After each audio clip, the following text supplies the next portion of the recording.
ভারত সরকার বারবার ঘোষণা করছে যে আপনাদের দেশ থেকে আতঙ্কবাদের সমস্যা একেবারে শেষ হয়ে গেছে। চারিদিকে শান্তি আর শান্তি। আমাদের দেশ আপনাদের রাজ্যকে স্বাধীন করার জন্য কোটি কোটি টাকা খরচা করে চলেছে, কিন্তু এখন আমার মনে হচ্ছে আপনাদের মনোবল শেষ হতে চলেছে। এরকম নয় বালুচি সাহেব, আমরা এখনো লক্ষ্যে অবিচল এবং আমাদের উৎসাহে কোনো ভাটা পড়েনি।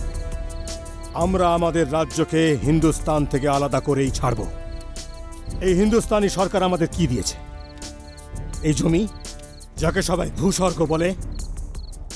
এখানে বসবাসকারী মানুষ নরকের থেকেও কদর্য জীবন যাপন করে। সত্যি কথা বলতে কি, আপনারা আপনাদেরই দেশে কৃতদাসের জীবন যাপন করছেন। না আপনাদের এই দেশ সুরক্ষিত, না আপনারা। আরে আমি তো আপনাদের ভাই, আর এর জন্য আমার কর্তব্য হলো আপনাদের সাহায্য করা। আমরা আপনাদের রাজ্যকে একটা দেশ রূপে পৃথিবীর মানচিত্রে দেখতে চাই। আপনাদের নিজস্ব সরকার হোক, নিজস্ব চিহ্নে পয়সা হোক, আর আপনাদের নিজস্ব পতাকা হোক, এইটাই আমরা দেখতে চাই। ইনশাআল্লাহ আমরাও এটা দেখতে চাই সাহেব। এর জন্য আমরা পুরোপুরি প্রস্তুত। আগুনের এমন এক ভয়ঙ্কর লেলিহান শিখা জ্বলে উঠবে এই রাজ্যে, যাতে হিন্দুস্তানের সরকার কেঁপে যাবে।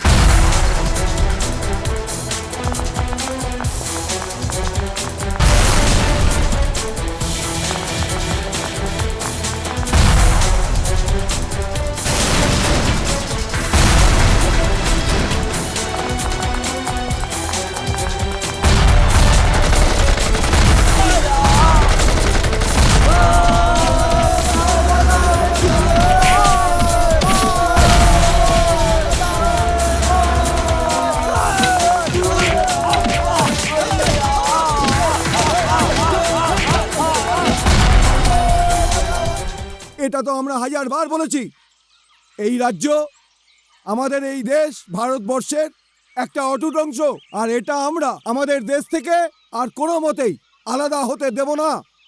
আর এর জন্য আমাদের যত বলিদান দিতে হোক না কেন, স্বাধীনতা এই রাজ্যবাসীর চাহিদা নয়, কারণ তারা ভালো মতোই জানে যে তারা প্রকৃত স্বাধীনতা পেয়েছে। এই স্বাধীনতার স্লোগান কিছু দেশদ্রোহীর পছন্দ। আর ওরা কারা? ওরা জানতে চান আপনারা? ওরা আমাদের প্রতিবেশী পাকিস্তানের হাতের কাঠ পুতুল। আর এই মসুদ কাদির সাহেব, যে নিজেকে এই রাজ্যের অনেক বড় রক্ষাকর্তা মনে করেন, নেতা মনে করেন, জানতে চান উনি কে? ইনি হচ্ছেন প্রতিবেশী দেশের কেনা গোলাম। একে গ্রেপ্তার করে সবার সামনে চৌরাস্তার মোড়ে ফাঁসি দিয়ে দেওয়া উচিত, কারণ এ আমাদের দেশের গদ্দার আর আমাদের শত্রুও বটে। আজ থেকে ৬৬ বছর আগে আমাদের কিছু ভাই নিজের ঘর ছেড়ে কুপরামর্শ শুনে ওখানে গিয়েছিল।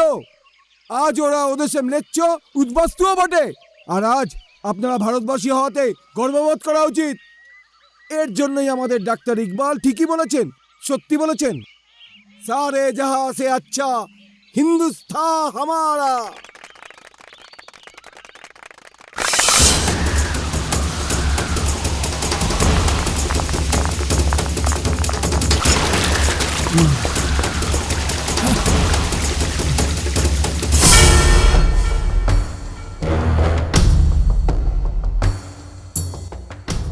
নূর মোহাম্মদ আজাদ। বজ্জাত, দেশের শত্রু। থু!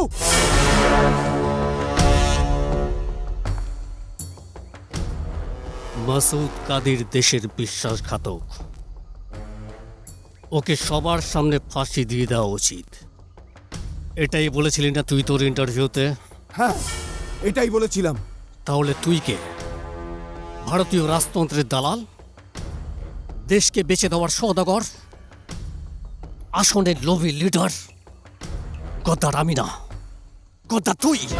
এই খুন খারাপির মধ্যে কোনো কিছু পাওয়ার নেই রে নূর।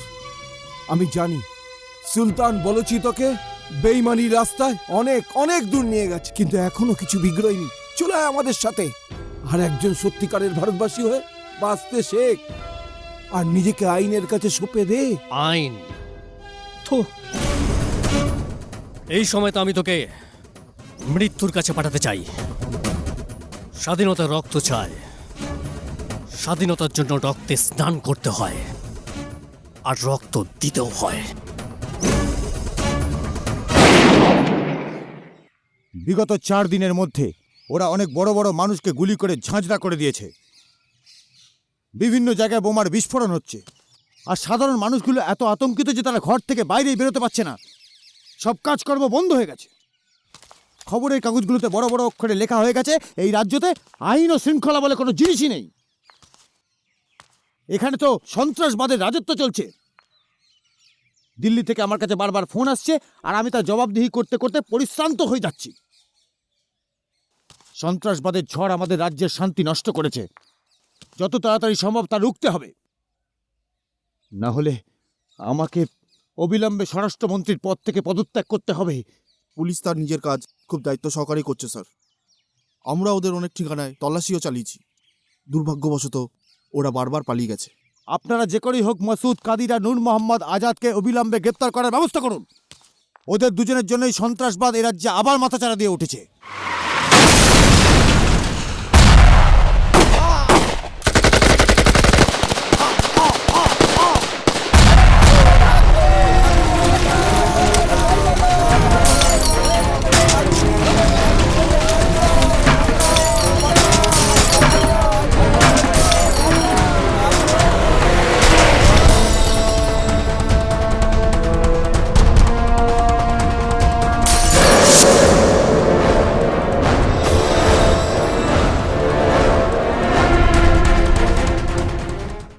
আমি আপনার কথা বুঝতে পারছি স্যার। যেমন করে বিষে বিষে বিষক্ষয় হয়, তেমনি করে আতঙ্কবাদের তুফানকে আটকানোর জন্য তুফানের প্রয়োজন। আমি কিছু বুঝতে পারছি না। অর্জুন সিংহ তুফানের নাম তো আপনি শুনেছেন। ও সেই ব্যক্তি যাকে কোর্ট মার্শাল করে ফৌজ থেকে বার করে দিয়েছে। ও নির্দোষ ছিল, ভুল ওই পুলিশটা ছিল যাকে অর্জুন সবার সামনে মেরেছিল। আসলে এই পুলিশটাই অর্জুনকে প্রথম গায়ে হাত তুলেছিল। অর্জুনের ভুল শুধু একটাই ছিল যে সিনিয়র অফিসারের পারমিশন ছাড়াই ও ওই লোকটাকে মেরে ধরে রক্তাক্ত করে দিয়েছিল। এখন এই অর্জুন সিং আমাদের কি কাজে লাগবে স্যার? উগ্রবাদকে যদি শেকড় থেকে উপড়ে ফেলতে হয়, তাহলে উগ্রবাদীদের লিডার মাসুদ কাদির আর নূর মোহাম্মদ আজাদকে গ্রেপ্তার করতে হবে। কিন্তু ওদেরকে ধরা অত সহজ নয়। এই জন্য একটা মিশনের দরকার। ক্যাপ্টেন অর্জুন সিংহ তুফান একজন বাহাদুর ও বুদ্ধিমান অফিসার। যদিও এখানকার পুলিশের সঙ্গে মিলে এই মিশনকে পুরো করার দায়িত্ব যদি গ্রহণ করে, তাহলে আমি অ্যাসিওর করছি স্যার, আতঙ্কবাদের বিনাশ খুব সহজেই হবে।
দুটো রুটি একটা তরকা ডাল দাও।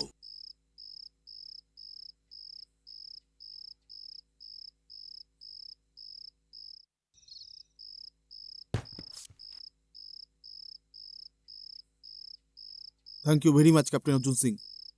আপনার জন্য এই ভয়ঙ্কর অপরাধী ধরা পড়ল। আপনি আইন ও পুলিশের যা সাহায্য করলেন তার জন্য আমি কৃতজ্ঞ। খাওয়ার সময় ডিস্টার্ব করো না।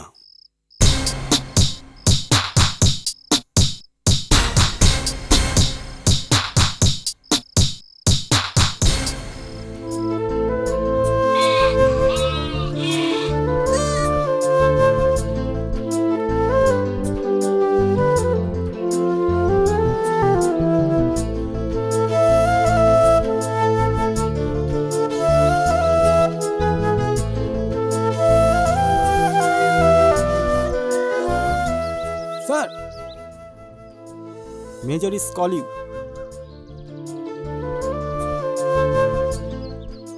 আই এম সরি স্যার, আমার এই মিশনে বিন্দুমাত্র আগ্রহ নেই। এমনিতেও আমাকে ফৌজ থেকে বিতাড়িত করে দিয়েছে।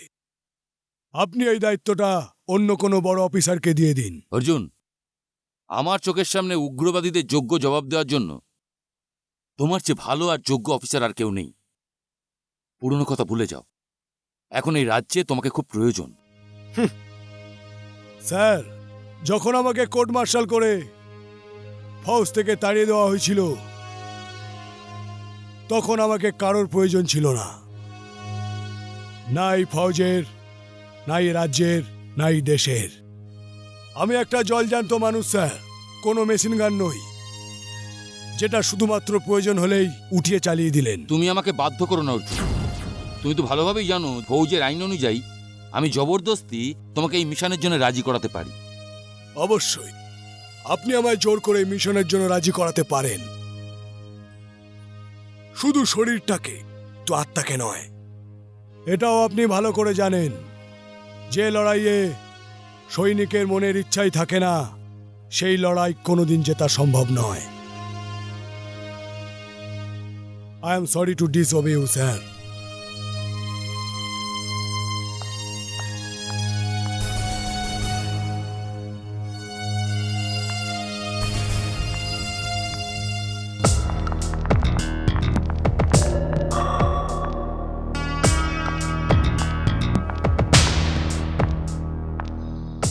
Welcome colonel Gaddafi. আপনার গ্রেপ্তারির খবর শোনার পর আমি খুব বিচলিত হয়ে পড়েছিলাম, কিন্তু আমার পুরো বিশ্বাস ছিল যে আপনি হিন্দুস্তানি পুলিশের আস্তানা থেকে যে কোনো সময় পালিয়ে আসতে সক্ষম হবেন। এবার আমাদের এখানের মিশনের কাজকর্ম তুমি সামলাবে। আমি এখানের পুলিশের নজরে এসে গেছি, এবার আমার এখানে থাকা ঠিক হবে না। বর্ডারের ওই পারে যে আমাদের ট্রেনিং সেন্টারটা আছে, আমি ওখানে সেইখান থেকে গাইড করব, আর তুমি এখানে মাসুদ কাদিরের দেখাশোনা করবে, বুঝলে?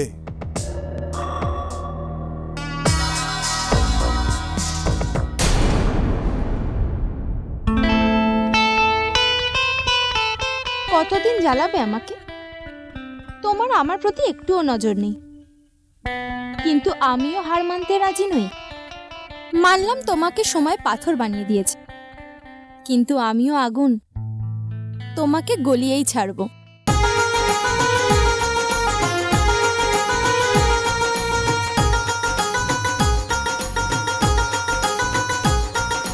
পাঞ্জাবি না বাঙালি, মুন্নাঞ্চন করে কালি, হয়ে হয়ে হয়ে পাঞ্জাবি না বাঙালি, মুন্নাঞ্চন করে কালি, সর্বনাচ পিছু তোর দিস যতই গালাগালি, হ্যাপি লাগছে পাগলি। হয়ে সনিকুড়ি সনিকুড়ি সনিকুড়ি, তুই যে আমার সনিকুড়ি, সনিকুড়ি সনিকুড়ি সনিকুড়ি, তুই যে আমার সনিকুড়ি।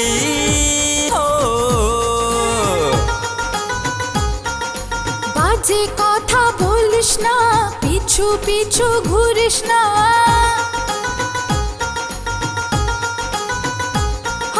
বাজে কথা বলিস না, পিছু পিছু ঘুরিস না, চুপি চুপি বাড়ি যা, কথায় যে ডাল গলবে না, বুঝলি কি রে পাগলা? সোনি করে সোনি করে সোনি করে, আমি যে নয় তোর সোনি করে, সোনি করে সোনি করে সোনি করে, আমি যে নয় তোর সোনি করে। সনিকুড়ি সনিকুড়ি সনিকুড়ি, সোনি করে সোনি করে সোনি করে, সনিকুড়ি সনিকুড়ি সনিকুড়ি, সোনি করে সোনি করে সোনি করে।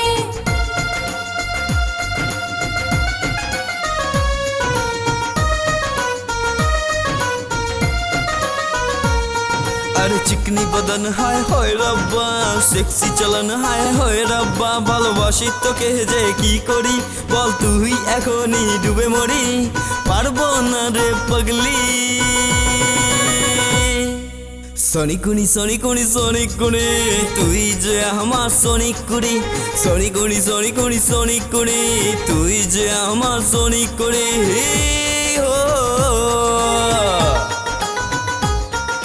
বাজে কথা বলিস না, পিছু পিছু ঘুরিস না, চুপি চুপি বাড়ি যা, কথায় যে ডাল গলবে না, বুঝলি কি রে পাগলা।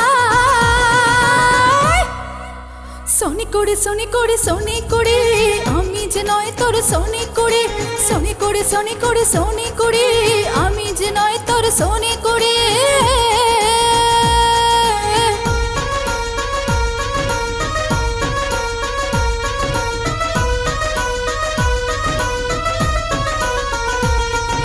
পাগল দিওয়ানা এই যে হায় রব্বা, কি যে করি ভেবে মরি হায় রব্বা, যা বলি পাগল যে তাই করে, হাসি যদি তখনই ভেবে মরে, পারবো না রে পাগলা।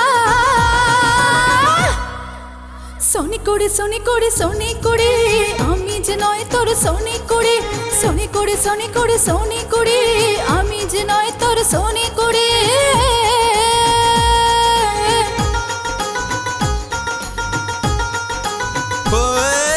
पंजाबी ना बंगाली মনাঞ্চন করে খালি, ছাড়বো না যে পিছু তোর দিস যতই গালাগালি, হেব্বি লাগছে পাগলি।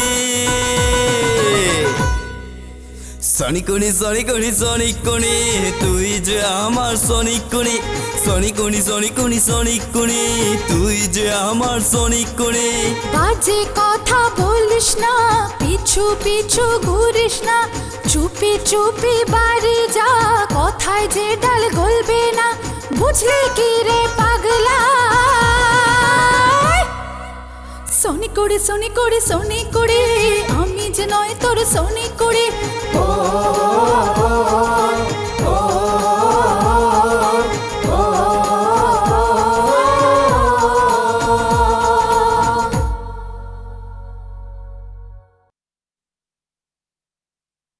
এই সময় আমি মেজর নয়, একজন সাধারণ মানুষ হিসেবে আমি তোমার কাছে এসেছি, তোমার এই ঘুমন্ত মনুষ্যত্বকে জাগানোর জন্য, তোমাকে মনে করাবার জন্য তুমি একজন আর্মি অফিসার পরে সবার আগে তুমি একজন ভারতীয়। তোমার এই জীবন দেশের মাটির কাছে ঋণী অর্জুন। তোমার এটা ভাবা উচিত নয় যে দেশ তোমার জন্য কি করেছে, বরং তুমি এটা ভাবো তুমি এ দেশের জন্য কি করতে পারো। যদি তুমি ভাবো যে মাটি তোমার মা, তাহলে তোমাকে এই কথাটা আত্মস্থ করতে হবে অর্জুন, এই গুলি বর্ষণ আর বোমার ধামাকা আর কোথাও নয়, তোমার মায়ের বুকের ওপর আছড়ে পড়ছে। তুমি একজন বাহাদুর অফিসার অর্জুন, কিন্তু আমার পুরো বিশ্বাস আছে যদি তুমি এই দেশদ্রোহীদের বিরুদ্ধে হাতিয়ার তুলে নাও, তাহলে উগ্রবাদের এই ফসলকে গোড়া থেকে উপড়ে চিরদিনের মতো শেষ করে দিতে পারো তুমি।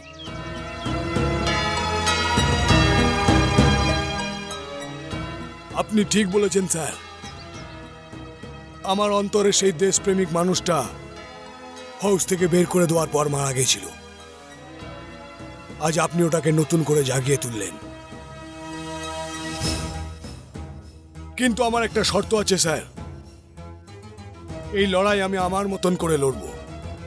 এই লড়াইয়ে কোনো নেতা কিংবা কোনো মন্ত্রীর কোনো ইন্টারফেয়ারেন্স চলবে না, না কোনো হাইকমান্ডের ফোন। এই মিশন রিলেটেড কোনো ফয়সলা আমি ছাড়া আর কেউ করবে না। আমি হোম মিনিস্ট্রির সঙ্গে এই বিষয়ে সব কথা বলে নিয়েছি, আমরা তোমার শর্ত মঞ্জুর করলাম Arjun.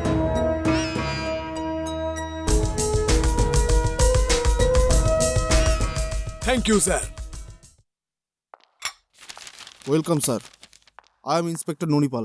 Hello, please sit down. Major Banerjee আমাকে আপনার সহকারী হিসাবে আমাকে কাজ করতে পাঠিয়েছেন। আমার আতঙ্কবাদীদের অ্যাক্টিভিটিসের ব্যাপারে সম্পূর্ণ রিপোর্ট Yes, sir. চাই। এ হলো বালোচি, ওপারের এজেন্ট। আমাদের দেশে এর জন্যই আতঙ্কবাদ জারি রয়েছে। আর এ হলো গুল, মোটামুটি 12টা খুনের জন্য ওয়ান্টেড। আর এ হলো আজাদ, একে আতঙ্কবাদীদের ফৌজের কমান্ডার বলা হয়। এ হলো কাদির, মসুদ কাদির। এদের সবার লিডার।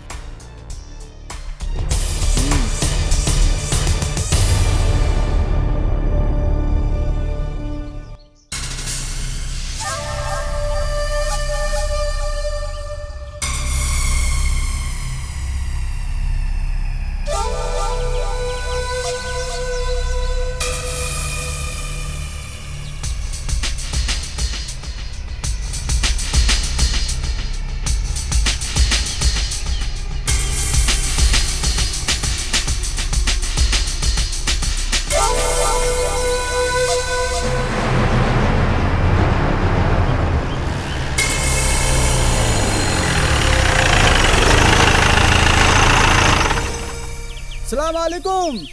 ওয়ালাইকুম আসসালাম। সুলতান বালুচি সাহেব গাড়িটা পাঠিয়েছেন। এই গাড়ি কিসের জন্য? আমরা কি এটাতে করে ঘুরতে যাব? না বাবা, আমাদের কিছু নওজওয়ান ছেলে সীমান্ত পার করে ট্রেনিংয়ে যাবে। তাহলে আমাকেও পাঠিয়ে দাও না ট্রেনিং এর জন্য। আব্দুল্লাহ, এদিকে আয়। আসছি। কোনো ব্যাপার নিয়েই ঘাবড়ে যাবার কোনো দরকার নেই। তোমরা যেখানে ট্রেনিংয়ে যাচ্ছ সেই দেশ আমাদের ভাইয়ের। ওখানকার সরকার আমাদের স্বাধীনতা চায়। তোমাদের ওখানে কোনো রকমের অসুবিধাই হবে না। খুদা হাফেজ। খোদা হাফিজ। খুদা হাফেজ। কি ব্যাপার তোর? তোর পা কেন আটকে গেল? না, আমি ট্রেনিংয়ে যাব না।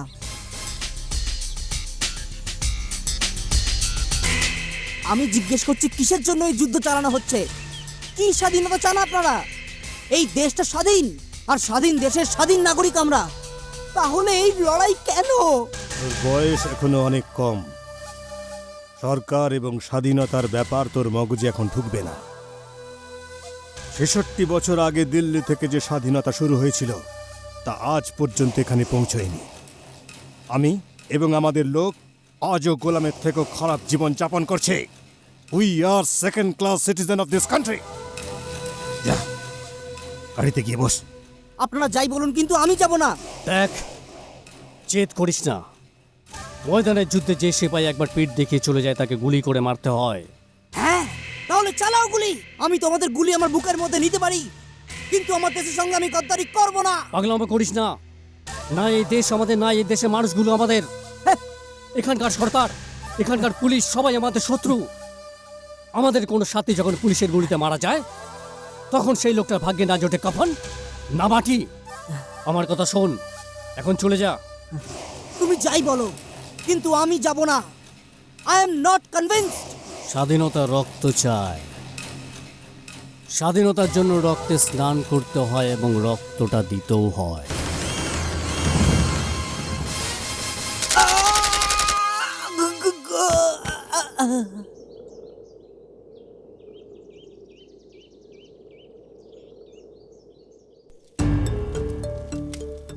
আমি কিচ্ছু বুঝতে পারছি না। আমি পুরোপুরি আজাদ ভাইকে খুন খারাপের জন্য দোষ দিতে পারছি না। সব দোষ কায়া আব্বুর। সরকারের সঙ্গে টক্কর দেওয়া এত সহজ নয়। আমার তো সব ইচ্ছে মনেই থেকে গেল। ভেবেছিলাম মেডিকেল কলেজে ভর্তি হয়ে ডাক্তারি পড়ব। যদি আমি আব্বু বেঁচে থাকতো তাহলে হয়তো এই দিনটা দেখতে হতো না। তুমি আমাদের ব্যাপারে কিছু ভাবো না কেন? যদি সম্ভব হয় আমাকে এখান থেকে নিয়ে চলো। আমি আর এখানে থাকতে পারবো না, আর থাকতে পারবো না এখানে। এটা যেমন সত্যি যে আমি তোমাকে জীবন দিয়ে ভালোবাসি, এবং এটাও সত্যি যে আমি আমার দেশের একজন সত্যিকারের সৈনিক। আর কখনো এখান থেকে তুমি আমাকে যাওয়ার জন্য বলবে না, নয়তো গুলি করে দেবো। বুঝেছো?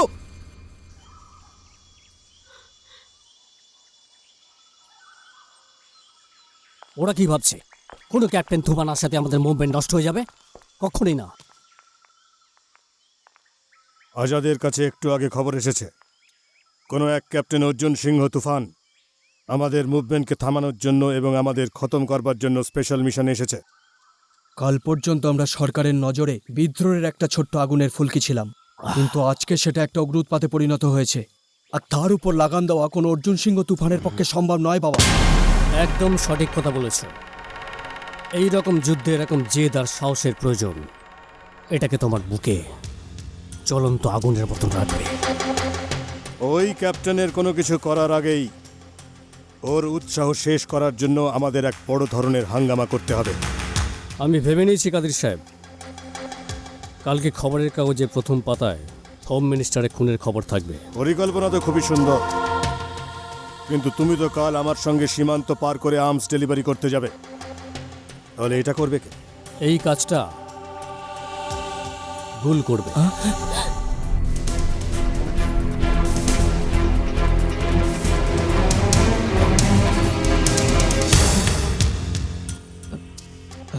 হ্যাঁ বাবা, এই কাজটা আমি করব। হ্যাঁ, ধন্যবাদ বাবা।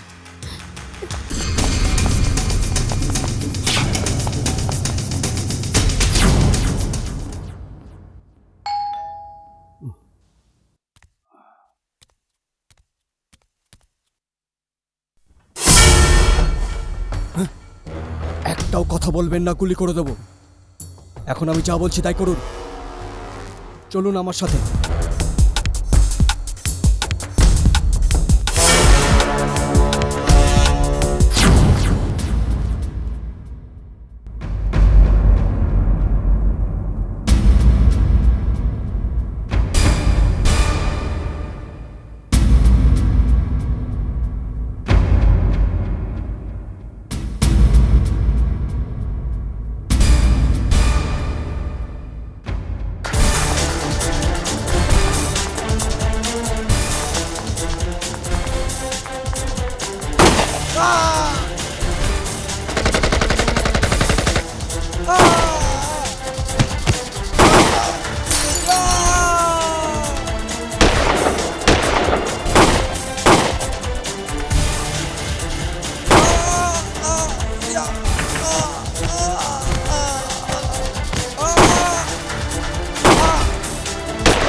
খোদা সবসময় ধৈর্যশীল মানুষের পাশে থাকেন। আমাদের যে 5 সাথী পুলিশের গুলিতে মারা গেছে, ওদের মৃত্যু কোনো সাধারণ ঘটনা নয়, শহীদ হয়েছে ওরা। ওরা কোনো প্রশ্ন ছাড়াই সিধে জান্নাতে পৌঁছে যাবে। কেননা এই জেহাদ, হোলি ওয়ার যা আমরা করছি, যা আমাদের মাতৃভূমি এবং আমাদের পতাকার সম্মানের লড়াই। যদি আমি ওই সময় আমার বন্ধুদের সাথে মারা যেতাম, কিন্তু আমি ওখান থেকে চোরের মতো পালিয়ে এসেছি বাবা। আমি নিজেকে কোনোদিনই ক্ষমা করব না বাবা। না, ভুল। একজন সৈনিকের চোখের মধ্যে আমি জল না, হিংসা দেখতে চাই। আজ থেকে আমাদের হিট লিস্টে অর্জুন সিং তুফানের নামটা সবার উপরে হবে। দাঙ্গায় যারা মারা গেছেন তাদের মৃত্যুতে আমি খুশি নই, বরং দুঃখী। কারণ তারাও ভারতবাসীই ছিল, আমাদের ভাই ছিল। আমাদের লক্ষ্য তাদের মারা নয়, বরং তাদের গ্রেপ্তার করে বোঝানো যে ওদের লড়াইটা ভিত্তিহীন। দে আর জাস্ট ফাইটিং এ বেসলেস ম্যাটার। ক্যাপ্টেন অর্জুন, এটা আপনিও জানেন আতঙ্কবাদীর শিকড় আমাদের সীমান্তের এপারে নয়, সীমান্তের ওপারে। So don't you think it's rather difficult to eradicate terrorism from the root? No, I don't think so. বরঞ্চ আমি বলতে চাইছি যে খুব তাড়াতাড়ি এই রাজ্য থেকে আতঙ্কবাদ শেষ করে দেব। আর রইল এই পাকিস্তানের ব্যাপারটা, আগের দুটো লড়াইতে তো আমরা ওদের দেখিয়েই দিয়েছি যে আমরা যখনই চাইব ওদের সাথে হোলি খেলতে পারি।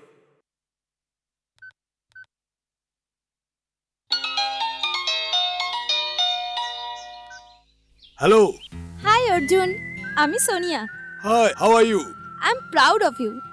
এখন তো তোমাকে দুটো জায়গাতেই দেখা যায়, নিউজ পেপারের ফ্রন্ট পেজে, না হলে টিভিতে। আমি কিছুক্ষণ আগে তোমার ইন্টারভিউ টিভিতে দেখলাম। কংগ্রাচুলেশন সুইট হার্ট, 5 জন উগ্রপন্থীকে মেরে তুমি তোমার সফলতার পতাকা উড়িয়েই দিয়েছো। তুমি কোথায়? মাথাটা নাবিয়ে নিজের মনের মধ্যে উঁকি মেরে দেখো, দেখতে পেয়ে যাবে। কি ব্যাপার, খুব রোমান্টিক মুডে আছো। তোমাকে টিভিতে দেখে আমি এত খুশি হয়েছি, যদি তুমি আমার সামনে থাকতে তাহলে আমি তোমাকে জড়িয়ে ধরতাম। ঠিক আছে, আর বোর করো না, সন্ধ্যাবেলা দেখা হচ্ছে।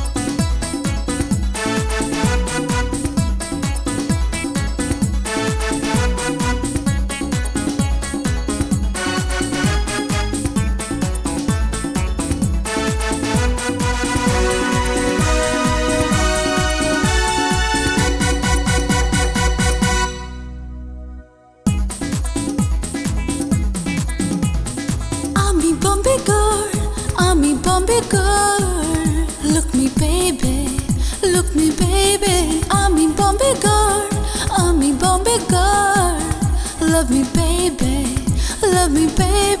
क्यों बोले hello hello, क्यों डाके काछे आए, क्यों आबार पीछे जाए, क्यों प्रेमे पड़े जाए।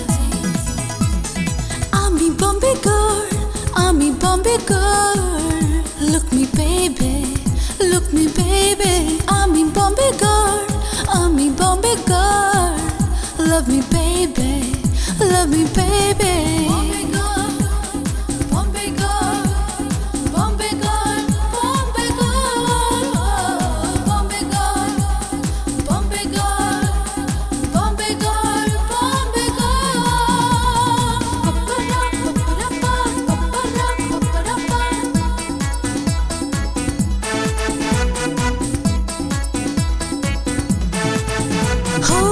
কত যে নেশা এই দু চোখে, কত যে আশা আছে বুকে, দেখে যে আমার পাগল হয়ে খুঁজে ফেরে আমাকে। তেজে আমার কত ক্রাউন, আশিক আমার টাউন টাউন, কালার আমার একটু ব্রাউন, করে মনে signal town. Bombay girl, look me baby, I'm a Bombay girl, love me baby,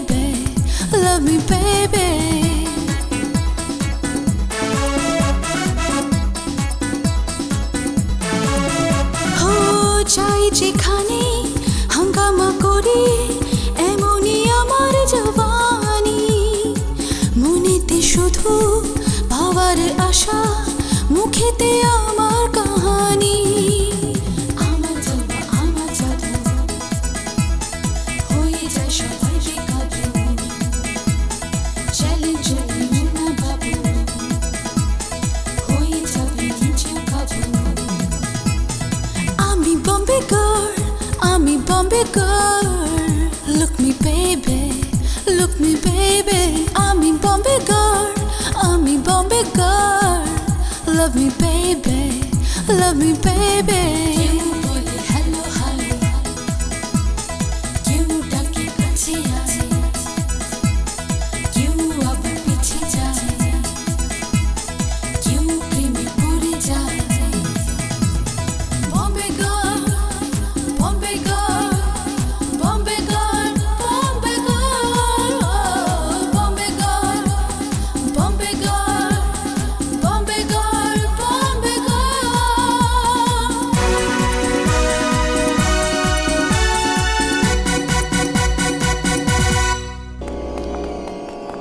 captain Toofan আমাদের পেছনে আসবে, এদিক ওদিক লুকিয়ে পড়ো, কাম অন হারি আপ।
আমি জানি তুই কার জন্য চিন্তা করছিস, কিন্তু চিন্তা করিস না, তোর গুলের কিচ্ছু হবে না।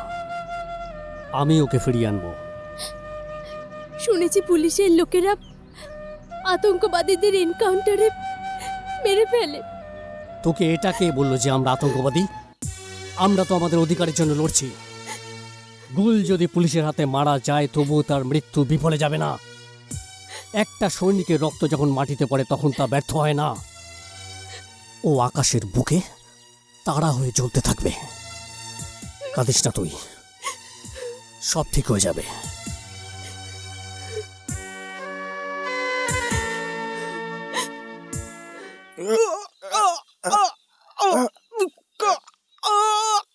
ছাড় এটাকে। স্যার, সাইনাটকে আত্মহত্যা করার চেষ্টা করছিল। তুমি যেসব লোকের জন্য তোমার জীবন দিতে চাইছিলে তাদের নজরে তোমার জীবনের কোনো মূল্য নেই। বর্ডারের ওপারের লোকেরা কাদিরকে বন্দুকের মতন ব্যবহার করছে, আর কাদির তোমাদের মতন যুবকদের বন্দুকের গুলির মতো। আইন থেকে বাঁচার এখন একটাই রাস্তা, সরকারি সাক্ষী হয়ে যাও। তুমি নিজের সময় নষ্ট করছো ক্যাপ্টেন। আমি একটা সত্যিকারের সৈনিক, কর্তব্যের জন্য আমি আমার জীবনটাও দিয়ে দিতে পারি, কিন্তু আমি আমার দলের সাথীদের সাথে বেইমানি করব না। আমি তোমায় শুধু 24 ঘন্টার সময় দিচ্ছি, শুধু 24 ঘন্টা।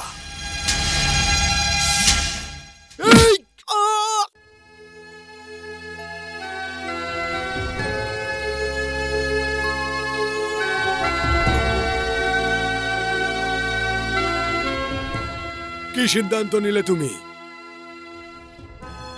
দেখো তোমার সঙ্গে কে দেখা করতে এসছে।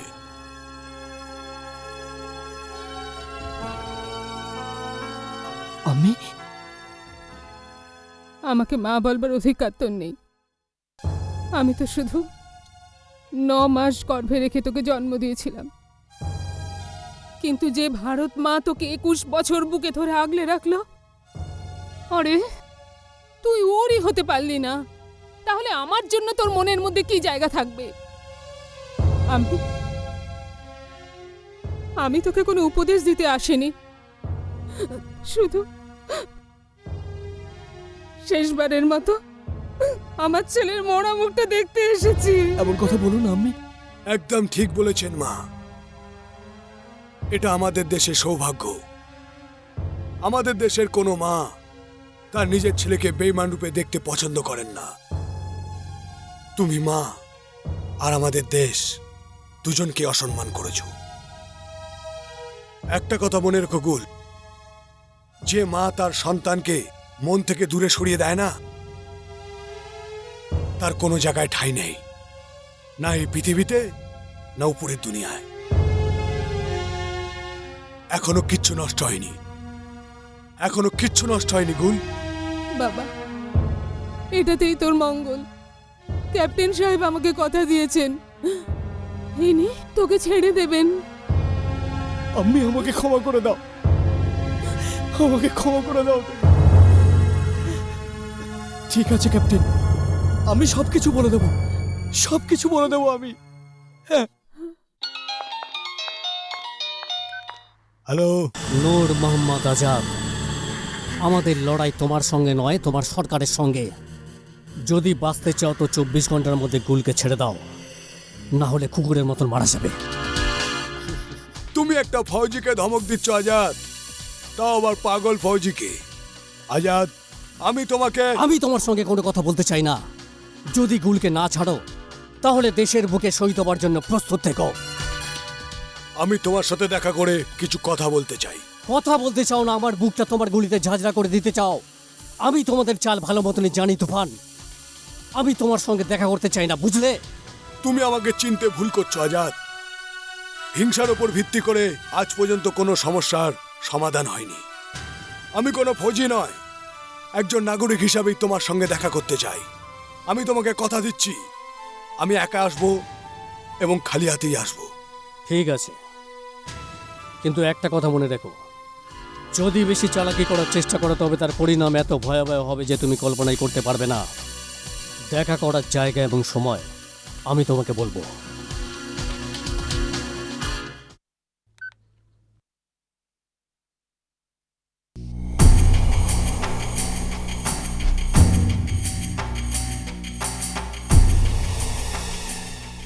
বলো, কি কথা বলতে চাও? আমি এটাই বলতে চাইছি যে তুমি ওই দেশের সন্তান। যেই বাইরের শক্তির জন্য তুমি এই লড়াইটা লড়ছো, ওরা তোমার বন্ধু নয়, শত্রু।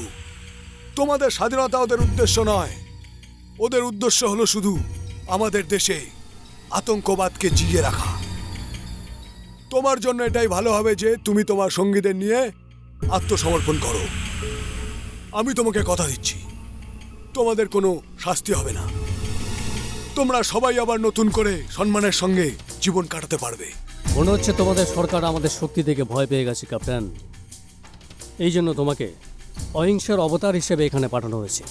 কেননা তুমি নন ভায়োলেন্সের কথা বলে আমাদের অস্ত্র সমর্পণ করতে বাধ্য করো। কিন্তু এটা অসম্ভব ক্যাপ্টেন। কোনো আন্দোলন একদিনে হয় না। যখন অন্যায় অবিচার একটা শেষ পর্যায়ে এসে দাঁড়ায়, তখনই জন্ম নেয় বেইমানির যুদ্ধ। তোমাদের সরকার আজ পর্যন্ত আমাদের কি দিয়েছে? এখনও আমাদের ঘরগুলো অন্ধকার। ৬৭ বছর হয়ে গেছে আমাদের স্বাধীনতার, কিন্তু আমাদের রাজ্যের লোক আজও গরিবের থেকে নিচে জীবনটাকে অতিবাহিত করে চলেছে। কেন ক্যাপ্টেন? এই জন্য তুমি সরকারকে সম্পূর্ণরূপে দোষ দিতে পারো না আজাদ। উন্নতি আর শান্তি রেশন দোকানে খুঁজে পাওয়ার মতন জিনিস নয় যে রেশন কার্ড দেখেই তোমাদের দিয়ে দেওয়া হবে। গুণীজনের একদম সত্য বলে গেছেন, কুকুরের লেজ যতই টানাটানি করো না কেন, হাজার চেষ্টা করেও সেটাকে কখনো সোজা করা যায় না। আমাদের দেশে রাজতন্ত্র নেই আজাদ, জনতার সরকার। তোমাদের যা দাবি তা তোমরা সরকারের কাছে রাখো, কিন্তু কাশ্মীরকে দেশ থেকে আলাদা করার কথা কোনোভাবেই বরদাস্ত করা যাবে না। এই সমস্যার সমাধান আর কথার মাধ্যমে হবে না ক্যাপ্টেন। কেননা আমরা মাথায় কফন বেঁধে ময়দানে যুদ্ধে নেমে পড়েছি। এখন যদি আমাদের মধ্যে কোনো ফয়সালা হয়, তা যুদ্ধের মাধ্যমে হবে। আমাদের যেরকম করে হোক স্বাধীনতা দরকার ক্যাপ্টেন, যেরকম করে হোক স্বাধীনতা দরকার। আজাদ, এখন আমি ভারতীয় ফৌজি নয়, একজন ভাইয়ের মতন করে বোঝাচ্ছি। বন্ধ করো এসব। যুদ্ধের ময়দানে আমাদের মোকাবেলা তো ওই পাকিস্তানও করতে পারে না যাদের হাতের কাঠের পুতুল তোমরা। তাহলে তুমি আর তোমার কয়েকজন সঙ্গীর ক্ষমতাই বা কতটুকু? হ্যাঁ, যখন একজন ফেরারি তার মাথায় এবং বুকে আন্দোলনের আগুন নিয়ে আবার উঠে দাঁড়ায় না ক্যাপ্টেন, তখন বড় থেকে বড় সরকারকেও তার কাছে মাথা নত করতে হয়। তোমাদের সরকারও নিচ্ছু হবে, আর দেশের যে অংশ যেটা আমাদের, সেটা তোমাদের আমাদের অধিকারে তুলে দিতেই হবে। এই যুদ্ধ তো সেই দিন শেষ হবে যেই দিন এই রাজ্যের বুকে আমাদের নিজস্ব পতাকা সবার উপরে উঠতে থাকবে। ওই দিন কখনো আসবে না আজাদ। যদি তোমরা কোনো ঝান্ডা বানিয়েও থাকো, ওটাকে কফন মনে করে যত্নে রেখো।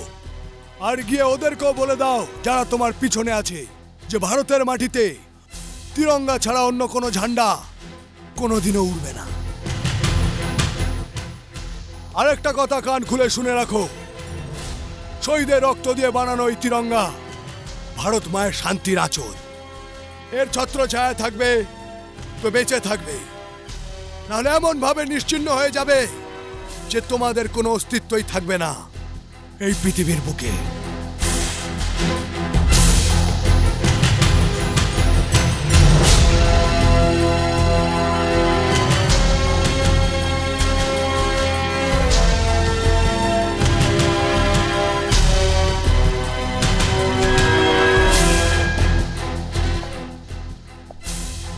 যাও, তোমার মাকে নিয়ে অন্য কোথাও চলে যাও, একটা নতুন জীবন শুরু করো।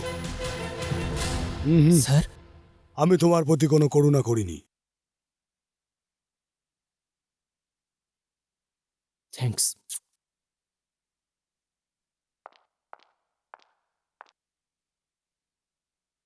আমি সিদ্ধান্ত নিয়ে ফেলেছি গুল, গাজীপুরে আমার এক খুড়তুতো বোন আছে, আমরা দুজন ওখানেই চলে যাব। ঠিক আছে আম্মি। আর হ্যাঁ, যাওয়ার আগে আমরা পীর বাবার দরগায় যাব। আমি মানত করেছিলাম, যখন তুই ছাড়া পাবি তখন আমি ফুলের চাদর চড়াবো। ঠিক আছে আম্মি, তাই হবে। আল্লাহ তুমি দয়ার সাগর রহমানুর রহিম, তোমার দয়ায় পূর্ণ আমার সারা নিশিদিন। আল্লাহ তুমি দয়ার সাগর রহমানুর রহিম, তোমার দয়ায় আমি এখানে তোমার মুক্তির জন্য দোয়া করতে এসেছি, কিন্তু আমার মনোবাঞ্ছা তো দোয়ার জন্য হাত ওঠানোর আগেই পূরণ হয়ে গেছে। আম্মি, আমাকে এখন যেতে হবে, আমি তাড়াতাড়ি চলে আসবো। দুদিন আগে পরে আজাদের সম্পূর্ণ বিশ্বাস ছিল যে তুমি মরে গেলেও তোমার মুখ তুমি কিছুতেই খুলবে না। তাও আমাদের আগের এলাকায় হানা দেওয়া হয়েছিল।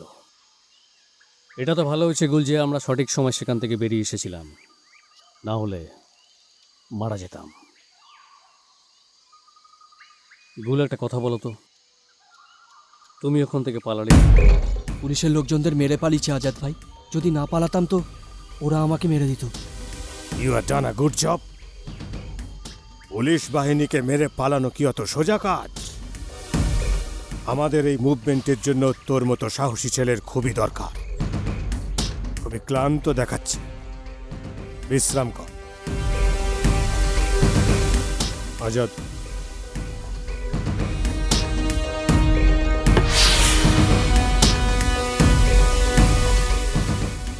আজাদ, এই গুলের কিছু একটা ব্যবস্থা। এর ওপর নজর রাখা খুবই দরকার।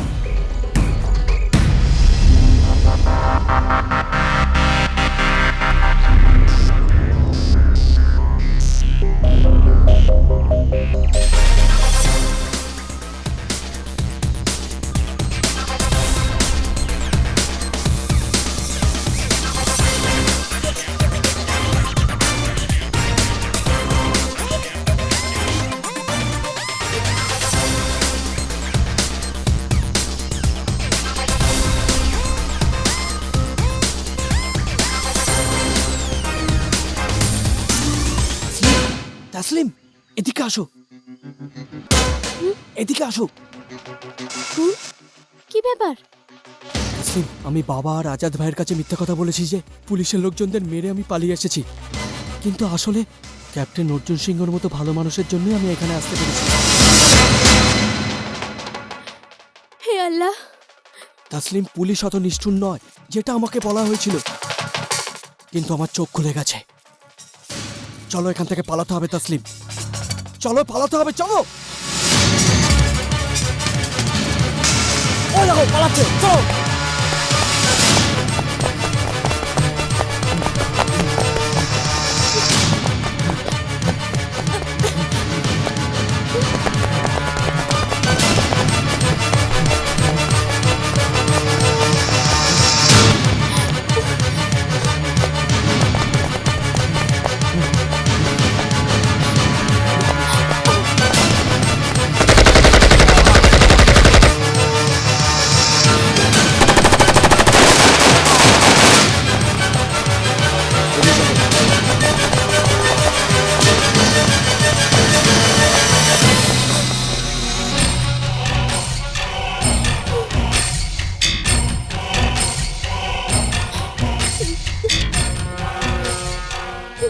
গোল স্বাধীনতার রক্ত চায়,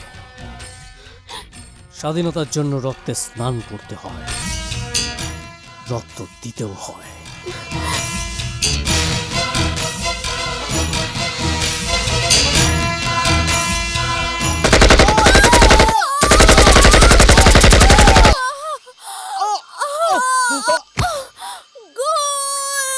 তসলিম! তসলিম!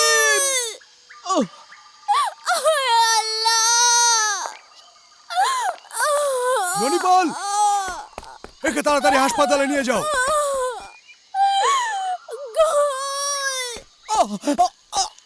গুল গুল গুল স্যার না স্যার আমার তসলিমকে বাঁচান স্যার। তসলিম আর কিচ্ছু হবে না। চলো আমি তোমাকে হাসপাতালে নিয়ে যাই। না স্যার না, এখন আমার যাওয়ার সময় এসে গেছে স্যার, আমার যাওয়ার। এই যে কোরআন শরীফ আম্মিকে দিয়ে দেবেন স্যার।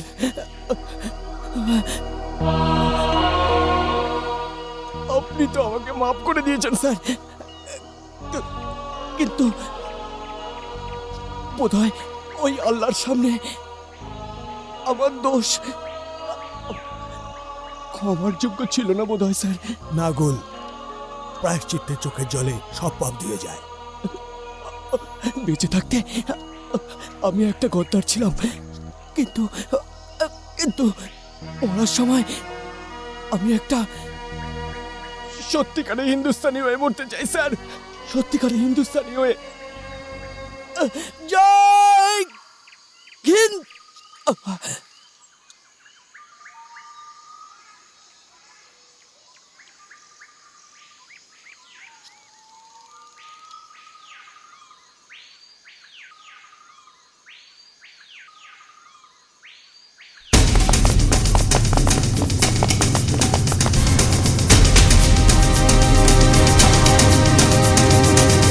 যে কোনো আন্দোলন লিডার ছাড়া বাঁচতে পারে না, যে কোনো লড়াই লিডারশিপ ছাড়া হয় না। এখন আমাদের সবচেয়ে বড় কাজ হলো মাসুদ কাদির সাহেবকে জেল থেকে ছাড়ানো। এর জন্য আমরা ভেবে নিয়েছি কালকে শহরে বিভিন্ন জায়গায় বোমের ধামাকা করতে হবে, আর শহরের বিভিন্ন জায়গায় গুলির বৃষ্টি করে শহরে অরাজকতার সৃষ্টি করবে, যাতে সরকার নিরুপায় হয়ে কাদির সাহেবকে ছেড়ে দিতে বাধ্য হয়। আজাদ, এই সময় তোমার নেওয়া যে কোনো পদক্ষেপ তোমার জন্য বিপজ্জনক হতে পারে। মাসুদ কাদির কোনো মামুলি লিডার নয়। ওকে গ্রেপ্তার করার পর পুলিশ কিন্তু চোখ বন্ধ করে শুয়ে থাকবে না, বরঞ্চ তোমার প্রত্যেকটা হামলার যোগ্য জবাব দেওয়ার জন্য তৈরি থাকবে। যুদ্ধ শক্তি আর আবেগ দিয়ে হয় না, বুদ্ধি দিয়ে লড়তে হয়। আমরা মাসুদ কাদিরকে ছাড়াবো, আর তার জন্য সঠিক সময় আর সঠিক সুযোগের অপেক্ষা করতে হবে আমাদের। ক্যাপ্টেন সাহেব এখনো আসেননি? আপনি চিন্তা করবেন না মাসিমা, ও এক্ষুনি এসে যাবে। কতক্ষণ অপেক্ষা করতে আপনি হবে? একদম চিন্তা করবেন না, ও এক্ষুনি এসে যাবে। মাসিমা। ক্যাপ্টেন সাহেব, গুল এসেছে না আপনার সাথে? আপনি ওকে নিয়ে এসেছেন না? হ্যাঁ, খুব আফসোস হচ্ছে আমার, আমি আপনার ছেলেকে জীবিত আনতে পারিনি। ও নিজের সঙ্গীদের গুলির নিশানা হয়েছে। মরার সময়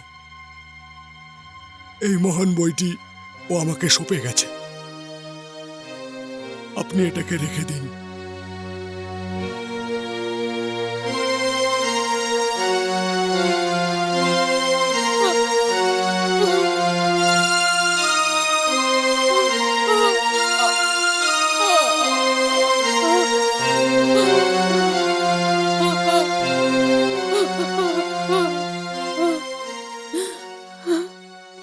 তুমি একজন হিন্দু হয়ে এই বইটা এত যত্ন করে আমার কাছে দিতে এসেছো,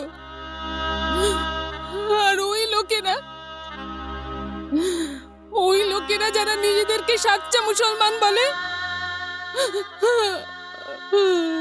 আর ওদের নজরে এই বইয়ের কোনো মূল্য নেই। যাদের গুলিতে শুধুমাত্র আমার ছেলের বুকে আজরা হয়নি, বরং আল্লাহর এই মূল্যবান বইটি, এই কোরআন শরীফের পাতাগুলো জখম হয়েছে।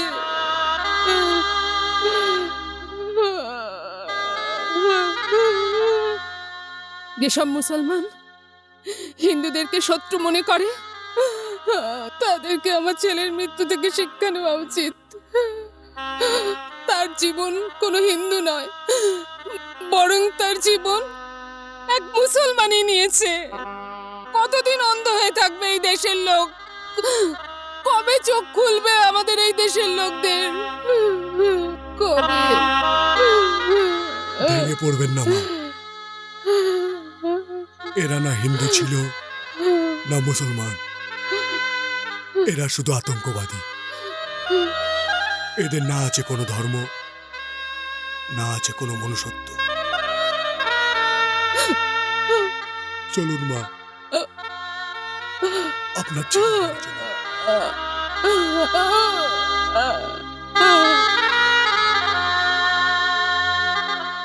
ইমাম সাহেব, এই টাকাগুলো রাখুন গুলির অন্তিম সৎকারের জন্য। একজন দেশদ্রোহীর অন্তিম সৎকারের জন্য আপনি টাকা দিয়ে ঠিক করছেন না স্যার। না জানি কত নিরীহ লোককে মৃত্যুর মুখে ঠেলে দিয়েছে। ওর লাশটাকে তো জঙ্গলে ফেলে দেওয়া উচিত ছিল, যাতে জঙ্গলি জানোয়াররা ওকে চিড়ে পুড়ে খেতে পারত। আমি জানতাম না ননিপাল যে তোমার ভেতর এত বড় শয়তান লুকিয়ে আছে। তোমার ভাবনা এত নিচু মানের আর বিচার এত বিষাক্ত যে তোমাকে মানুষ বললে মনুষ্যত্বের অপমান করা হয়। তুমি তো জানোই আমাদের দেশের নিয়ম আছে যে শত্রু যদি ঘরে আসে তাকে বুকে টেনে নিতে হয়। গুল তো ভারত মায়ের সন্তান ছিল। ও যে মাটিতে জন্ম নিয়েছিল আমরাও সেই মাটিতে জন্মেছি। কুল পর নয়, সেও আমাদের ভাই ছিল। I am sorry sir, I am sorry.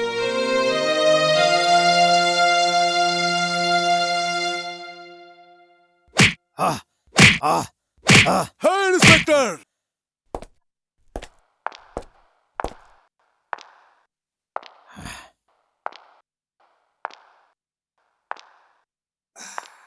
আমি জানি মাসুদ কাদির, কাঁধ তোমার কিন্তু বন্দুক অন্যের।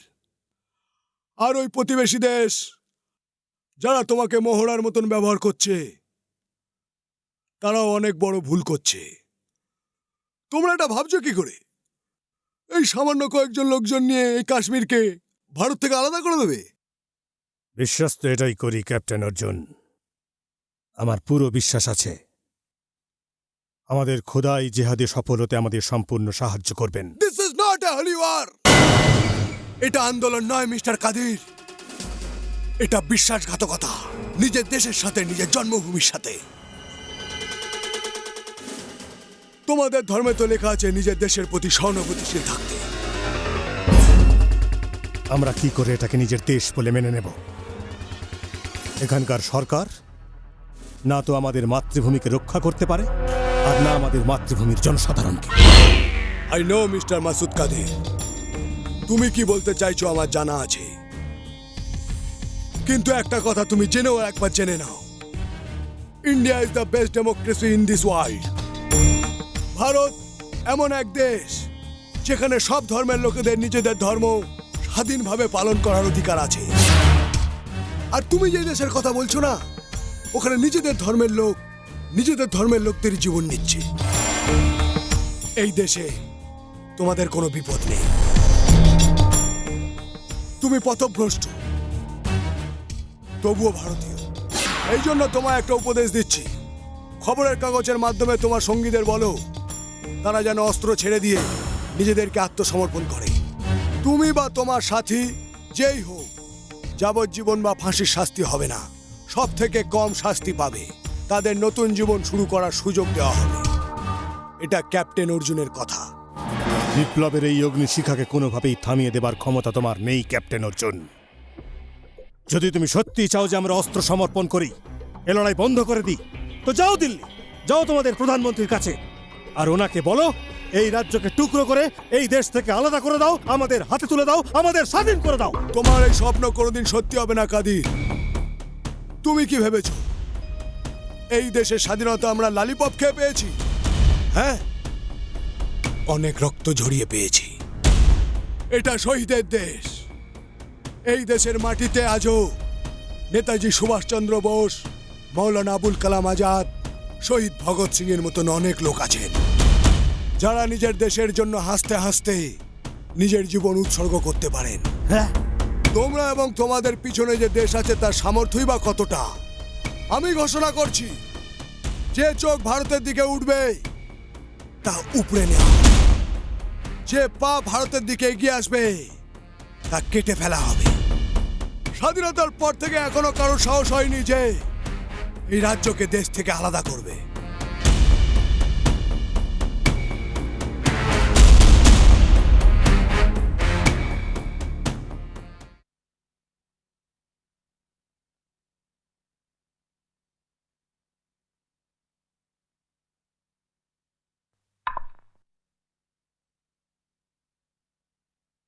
নমস্কার মা। আদাব। মা, এটা আপনারই আমানত, আজ থেকে আপনার সঙ্গেই থাকবে। আমি জানি আপনার মনে যে আঘাত লেগেছে তা হয়তো সারা জীবনেও মিটবে না, তবু আপনাকে বাঁচতে হবে মা। এই মেয়েটির জন্য বাঁচতে হবে।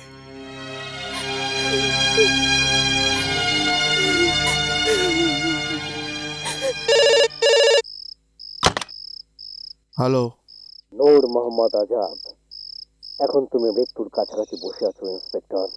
আর কয়েক মুহূর্তের মধ্যেই তোমার পুলিশ স্টেশন ধামাকার মতন উড়ে যাবে। হ্যালো, কে বলছেন আপনি? হ্যালো,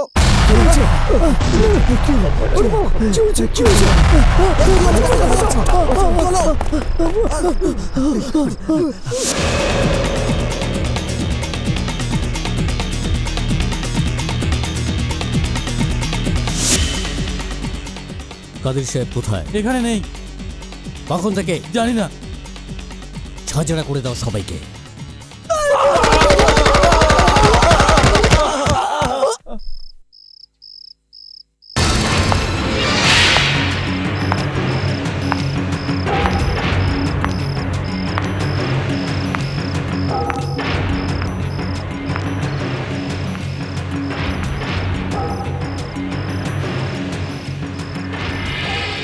ক্যাপ্টেন তুফান, তুমি কয়েদিদের লাশ দেখে নিশ্চয়ই বুঝতে পারছো যে আমরা কি করতে পারি।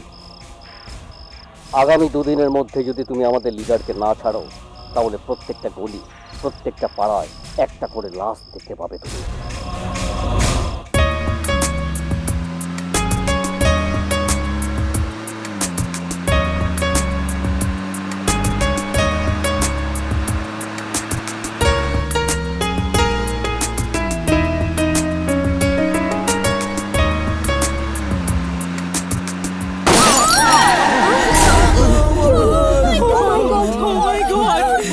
সাবধান, কেউ চালাকি করে চেষ্টা করলে গুলি করে উড়িয়ে দেবো। বলা আছে ভাই, এদের কি করব? যদি তুমি বলো এদের সবাইকে মেরে ক্যাপ্টেন তুফানের কাছে পাঠিয়ে দিই। না, এদের সবাইকে বন্দি করে আমাদের ঠিকানায় নিয়ে চলো। আপনারা কোথায় নিয়ে যাচ্ছি? চল। কোথায় যাচ্ছি আমরা? চল না, বলুন না কোথায় নিয়ে যাচ্ছেন? যাচ্ছি, ঠিক আছে, যাচ্ছি তো। কোথায় যাচ্ছি আমরা? বলুন না কোথায় যাচ্ছি? এই বাবা, আমার কাছে। মা, আমাকে বাড়ি নিয়ে যাও, আমার খুব ভয় করছে, ওরা আমায় মেরে ফেলবে। হ্যাঁ মা, আমি আছি তো মা, আমি তোমাদের দুজনকে ঘরে নিয়ে যাব। আমাকে নিয়ে চলো না মা, আমি এখানে থাকবো না, এক্ষুনি চলো না, বাড়ি যাব। ওই বাচ্চাকে চুপ করাও, যদি একবার গুলি চলে যায় না চিরদিনের মতন চুপ হয়ে যাবে।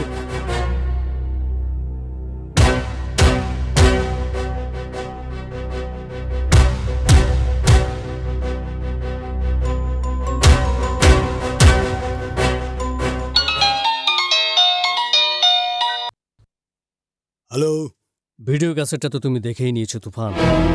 তোমরা যা খুশি করো আজাদ, কোনোভাবেই আমি মাসুদ কাদিরকে ছাড়বো না। তোমাকে মাত্র আমি 2 দিন সময় দিচ্ছি, যদি ওকে ছাড়া না হয় তাহলে পরের 2 দিন আমাদের মধ্যে আর কোনো কথা হবে না, মৃত্যুর খেলা আরম্ভ হয়ে যাবে। আগামী 20 দিনে প্রত্যেক দিনে একটা করে লাশ দেখতে পাবে। আজব ব্যাপার, তোমাদের কাছে ভালোবাসার কথার কোনো মানেই হয় না, ওই জন্য আমাদের ভালোবাসাকে আমাদের কমজোরি মনে করছো। নূর মোহাম্মদ আজাদ, তোমরা আমাদের দেশের ক্ষমতা সম্বন্ধে কিছুই জানো না। বারবার তোমাদের এই ধমক শুনে আমি মাঝে মাঝে চিন্তায় পড়ে যাই। যদি আমি পাগল ফৌজি না হয়ে এই দেশের প্রধানমন্ত্রী হতাম। তুমি দুদিনের কথা বলছো, আমি প্রতিজ্ঞা করছি যে 24 ঘন্টার মধ্যে এই খণ্ড ভারতকে আবার নতুন করে অখণ্ড ভারত বানিয়ে দিতাম।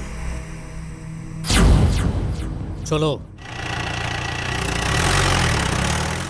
ননিপাল। Yes sir.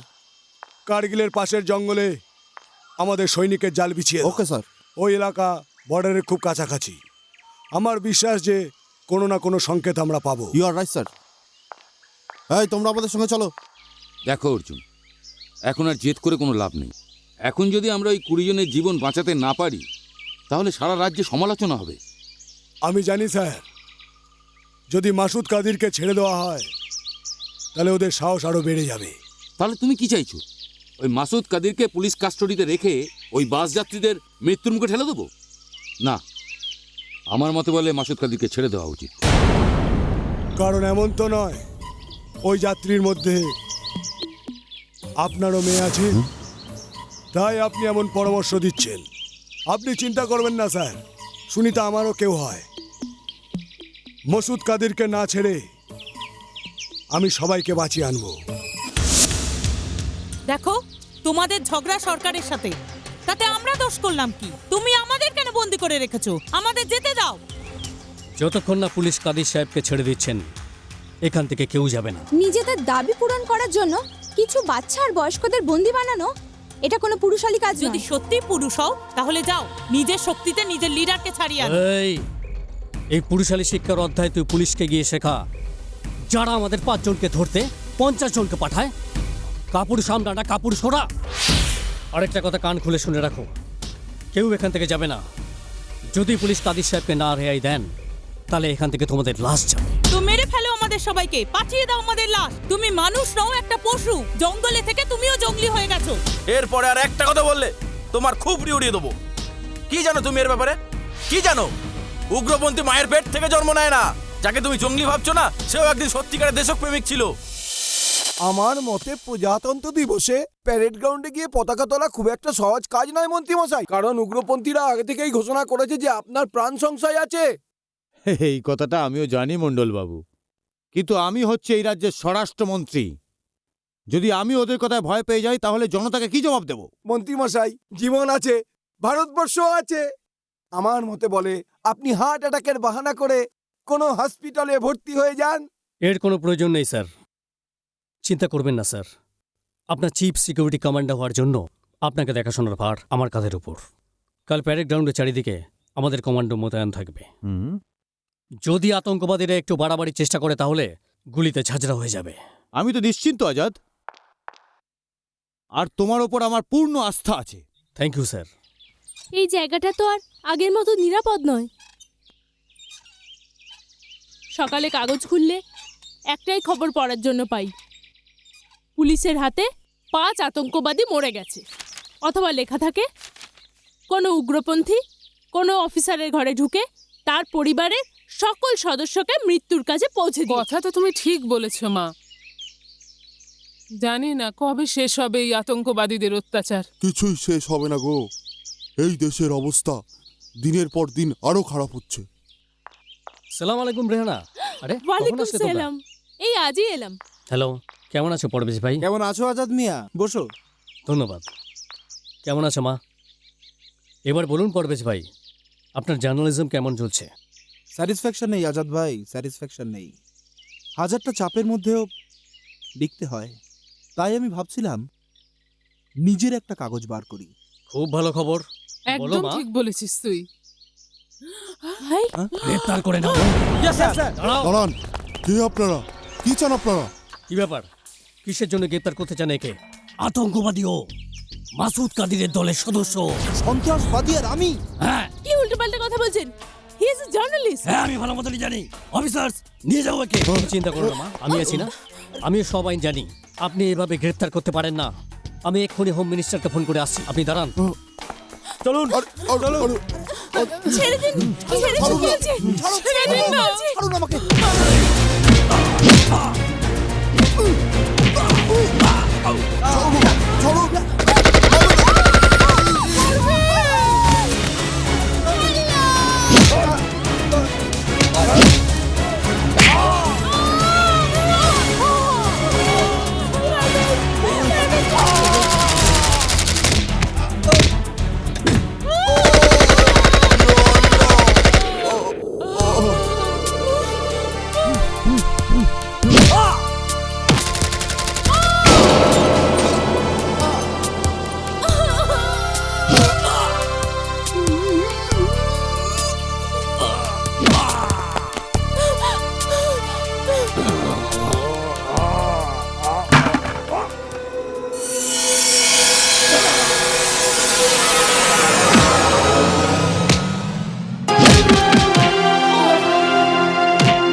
তোমার সাথে যা ঘটেছে তার জন্য আমি ভীষণ দুঃখিত আজাদ, ভীষণ দুঃখিত। আমিও খোঁজখবর নিচ্ছি আজাদ, ওই পুলিশগুলো কোন থানার আন্ডারে ছিল, আর ওদের বিরুদ্ধে তদন্ত হবেই।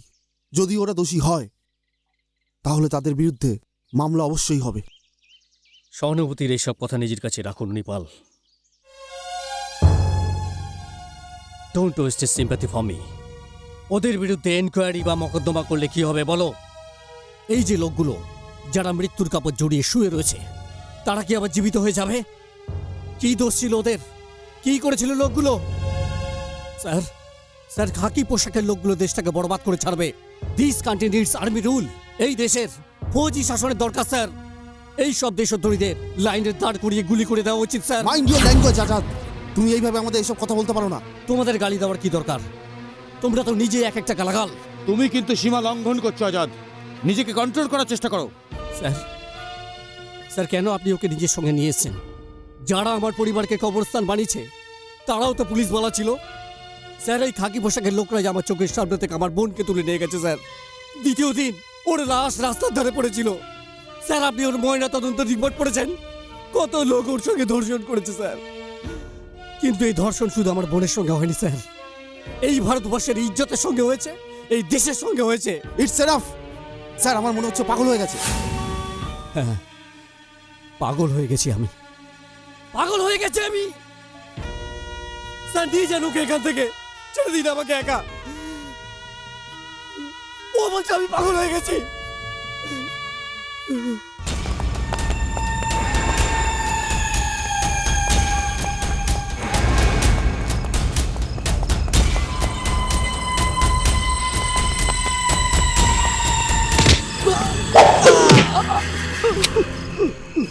বল তুই কে? কে পাঠিয়েছে তোকে?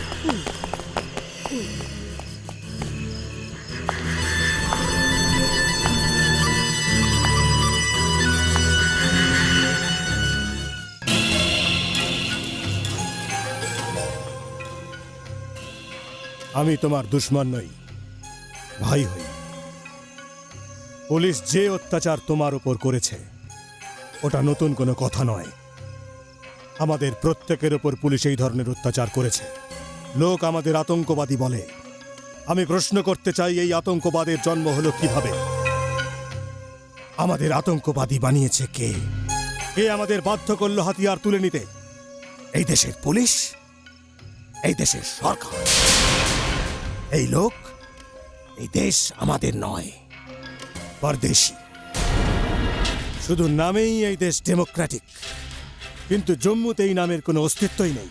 দেশ ভাগ থেকে শুরু করে আজ পর্যন্ত আমাদের লোকের অস্তিত্ব এই দেশের সরকারের কাছে একটা বোঝা। এসো আমাদের সংগঠনে সামিল হয়ে যাও, স্বাধীনতার সৈন্য হয়ে যাও। এই দেশের আর একবার বাটোয়ারা খুবই দরকার।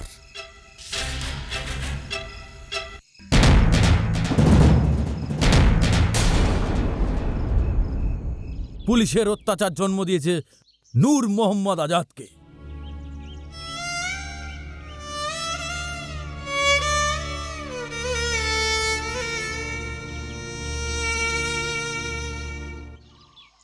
স্যার, আমাদের জন্য খুশির খবর আছে। নূর মোহাম্মদ আজাদের ঠিকানার খবর আমরা পেয়ে গেছি।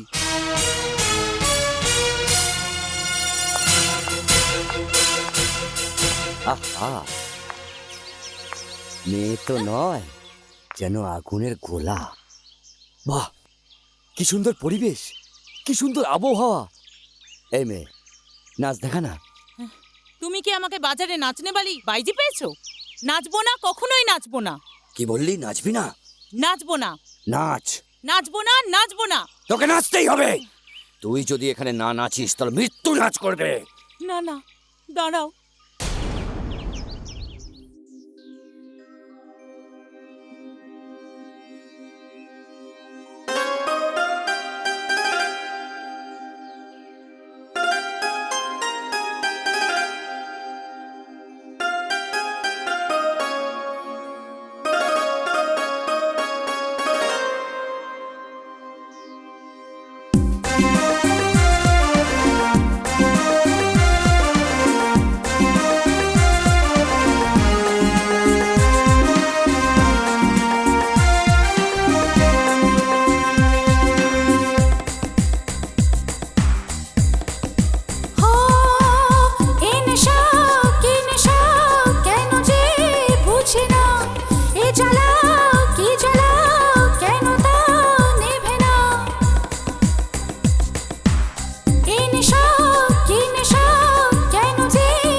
শুধুই যেন খুঁজে যায়।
বাঁচা যাবে না।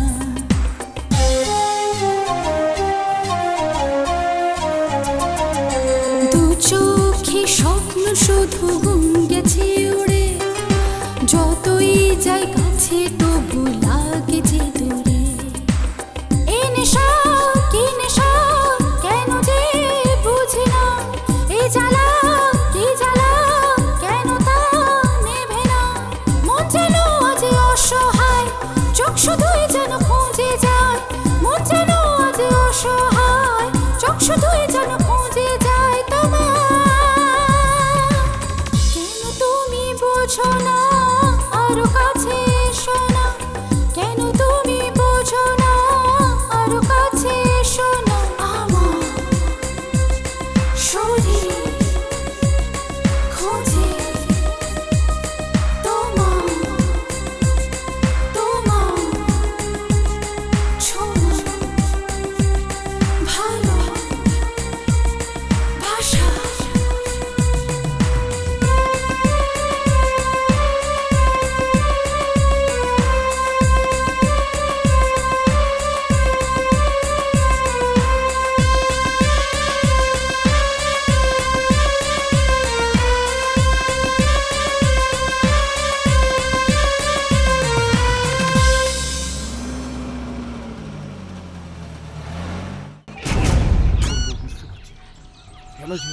হায় ভগবান, কি হয়ে গেল? কি হচ্ছে? কিছু এসব কি হচ্ছে? কোথায় এসে পড়লাম? কেনই বা এলাম?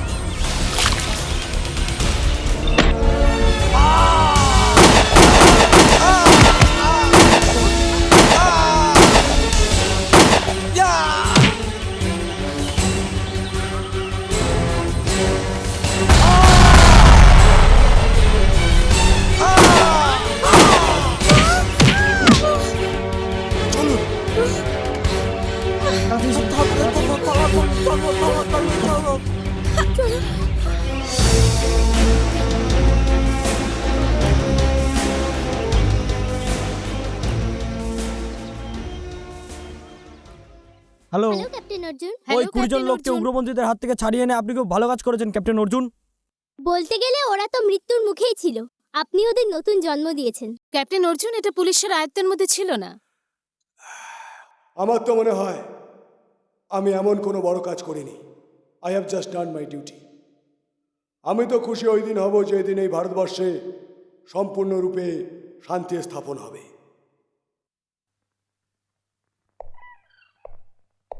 আমি তোমার সঙ্গে কিছু কথা বলতে চাই মাসুদ কাদির।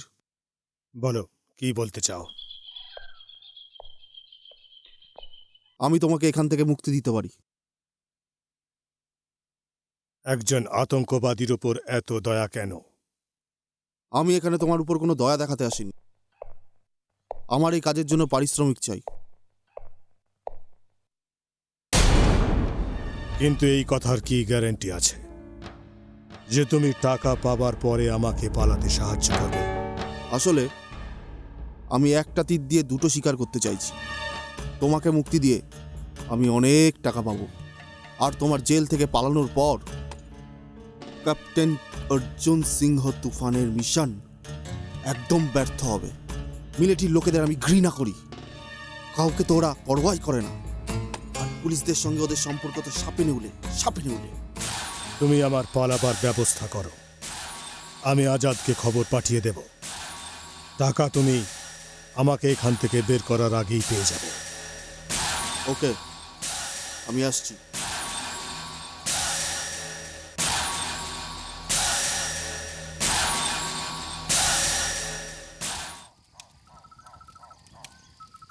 এই ব্যাগ তোমার জন্য। থ্যাংক ইউ আজাদ ভাই। এটা ব্যাগ নয়, এটা সেই লকআপের চাবি যেখানে কাদির সাহেব বন্দি আছে। হ্যাঁ জানি, কিন্তু কথা দিয়ে কথা যদি না রাখতে পারো তাহলে কিন্তু এই বন্দুকের গুলি ফ্যাসলা করবে। ভরসা রাখো আজাদ ভাই, ভরসা সব থেকে বড় জিনিস। মনে করো কাদির সাহেব মুক্তি পেয়ে গেছে, চললাম।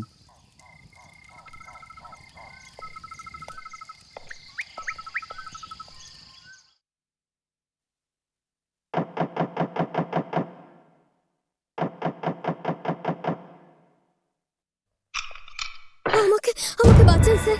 উগ্রপন্থীরা আমার মা বাবাকে, ভাই বোনকে মেরে ফেলেছে স্যার। ওরা আমাকে ধর্ষণ করার চেষ্টা করেছিল, আমি ওদের হাত থেকে পালিয়ে ফিরে এসেছি। তোমার কিছু হবে না বোন, এসো বসো, তোমার কিছু হবে না। আহা, তা গুপ্তচরের খবর সত্যিই দেখছি। আতঙ্কবাদীদের উপর বড় বড় ভাষণ দেওয়া ক্যাপ্টেন তুফান এখানে আতঙ্কবাদীদের সঙ্গে নিজে হাত মিলিয়ে বসে আছে। কি ভুল বকছো তুমি? ভুল বকছি? এক ভয়ঙ্কর আতঙ্কবাদী মেয়ের সাথে প্রত্যেক রাতে বিছানায় শোয়া লোককে আমরা কি দেশপ্রেমিকের খেতাব দেব? ইন্সপেক্টর, যে ফৌজি তার জীবনের প্রত্যেকটা শ্বাস দেশের নামে লিখে দিয়েছে, তার নামে আর যাই দোষ দিস না কেন, এত বড় কলঙ্কের অপরাধী করিস না। এই মেয়ে, তুই সত্যি আতঙ্কবাদী কিনা বল। হ্যাঁ স্যার। তুই কি এখানে রোজ রাতে আসিস না? হ্যাঁ স্যার। তুই কি এই লোকটার সাথে বিছানায় শুস না? হ্যাঁ স্যার। আর এই কাজের জন্য আমাকে রোজ রাতে 5,000 টাকা করে দেয়।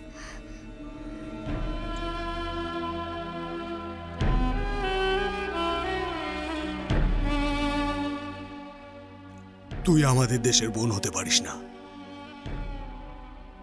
তুই আমাদের দেশের বোন হতে পারিস না।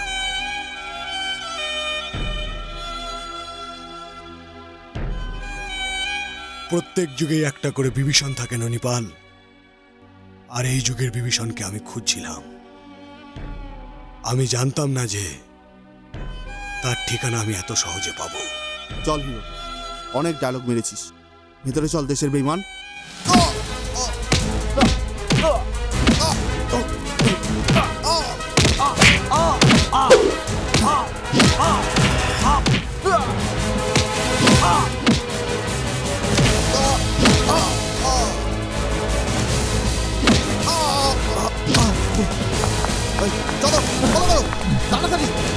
ইন্সপেক্টর ননিপাল তো খুব ভরসাযোগ্য অফিসার মনে হচ্ছে কাদির সাহেব। কথা অনুযায়ী উনি আপনাকে সন্তর্পণেই মুক্তি দিয়েছেন। এই ইন্সপেক্টরকে পরে গিয়েও আমাদের কাজে লাগবে। জামনগরের জামা মসজিদেই কাটাবো। কেন কাদির সাহেব, আজকে কি আমরা নিজেদের ঠিকানা যাব না? না, এত সহজে ননিপালের কথায় বিশ্বাস করা যায় না। মানুষকে যতক্ষণ না চেনা যাচ্ছে ততক্ষণ সে আগন্তুক। হতে পারে এটা পুলিশেরই একটা চাল। একদম ঠিক চিন্তা করেছেন আপনি। আজকের রাত আমরা জামনগরের জামা মসজিদেই কাটাবো। চলো। ঠিক আছে কাদির সাহেব।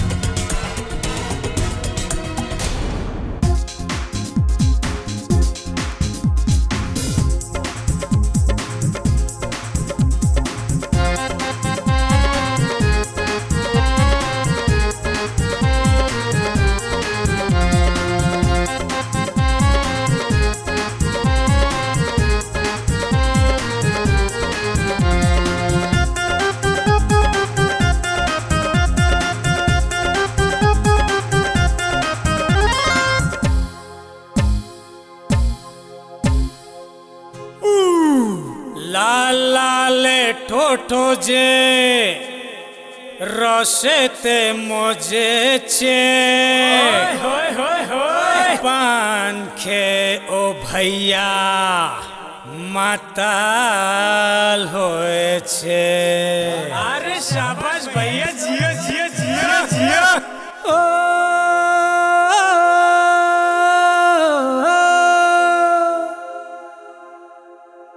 ও চোখের চাওয়াতে না ও ঠোঁটের ছোঁয়াতে এ মনে রোজে হাল খারাপ হয়েছে।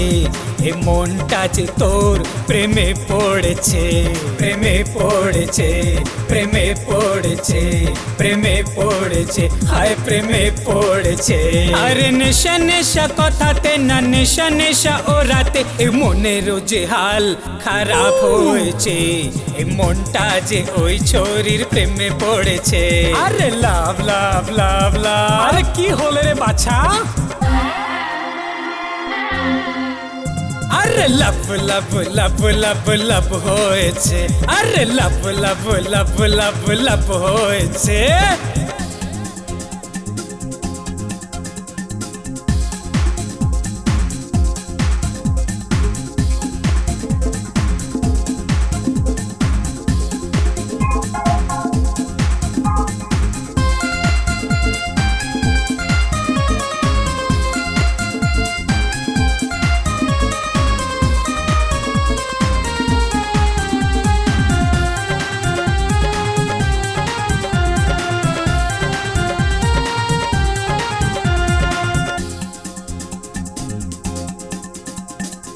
শাড়ি বেনারসি জয়পুরের ছোরি, জয়পুরের ছোরি, জয়পুরের ছোরি। শাড়ি বেনারসি জয়পুরের ছোরি, জয়পুরের ছোরি, জয়পুরের ছোরি। বলি কি রে আর তোকে কি হয়েছে? আমার লাভ লাভ লাভ লাভ লাভ হয়েছে, আরে লাভ লাভ লাভ লাভ লাভ হয়েছে, আরে লাভ লাভ লাভ লাভ লাভ হয়েছে। নেশা নেশা কথাতে না নেশা নেশা ওরাতে এ মনেরও যে হাল খারাপ হয়েছে, এ মনটা যে ওই ছোরির প্রেমে পড়েছে। আরে লাভ লাভ লাভ লাভ।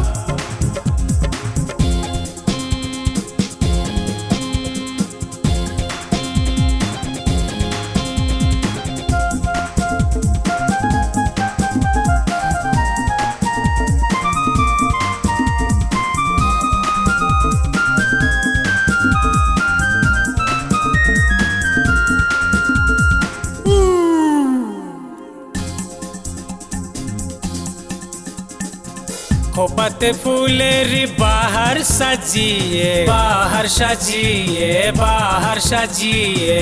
কারেন্ট মারে পিছু ফিরে তাকিয়ে, ফিরে তাকিয়ে, ফিরে তাকিয়ে।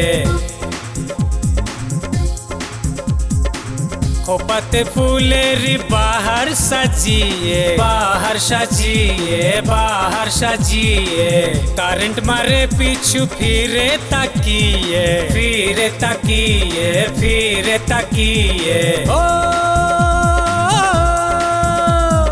বুঝবে না কেউ হায় কি হয়েছে, আমার লাভ লাভ লাভ লাভ লাভ হয়েছে, আমার লাভ লাভ লাভ লাভ লাভ হয়েছে, আরে লাভ লাভ লাভ লাভ লাভ হয়েছে, আরে লাভ লাভ লাভ লাভ লাভ হয়েছে, আরে লাভ লাভ লাভ লাভ লাভ হয়েছে।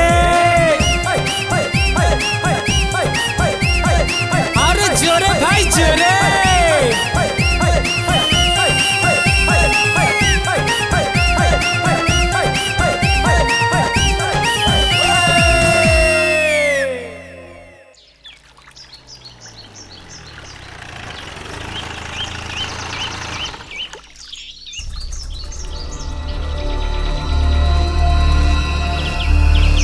ক্যাপ্টেন অর্জুন সিংহ তুফান, আমার হাতে বন্দি এখন তোমার প্রাণ।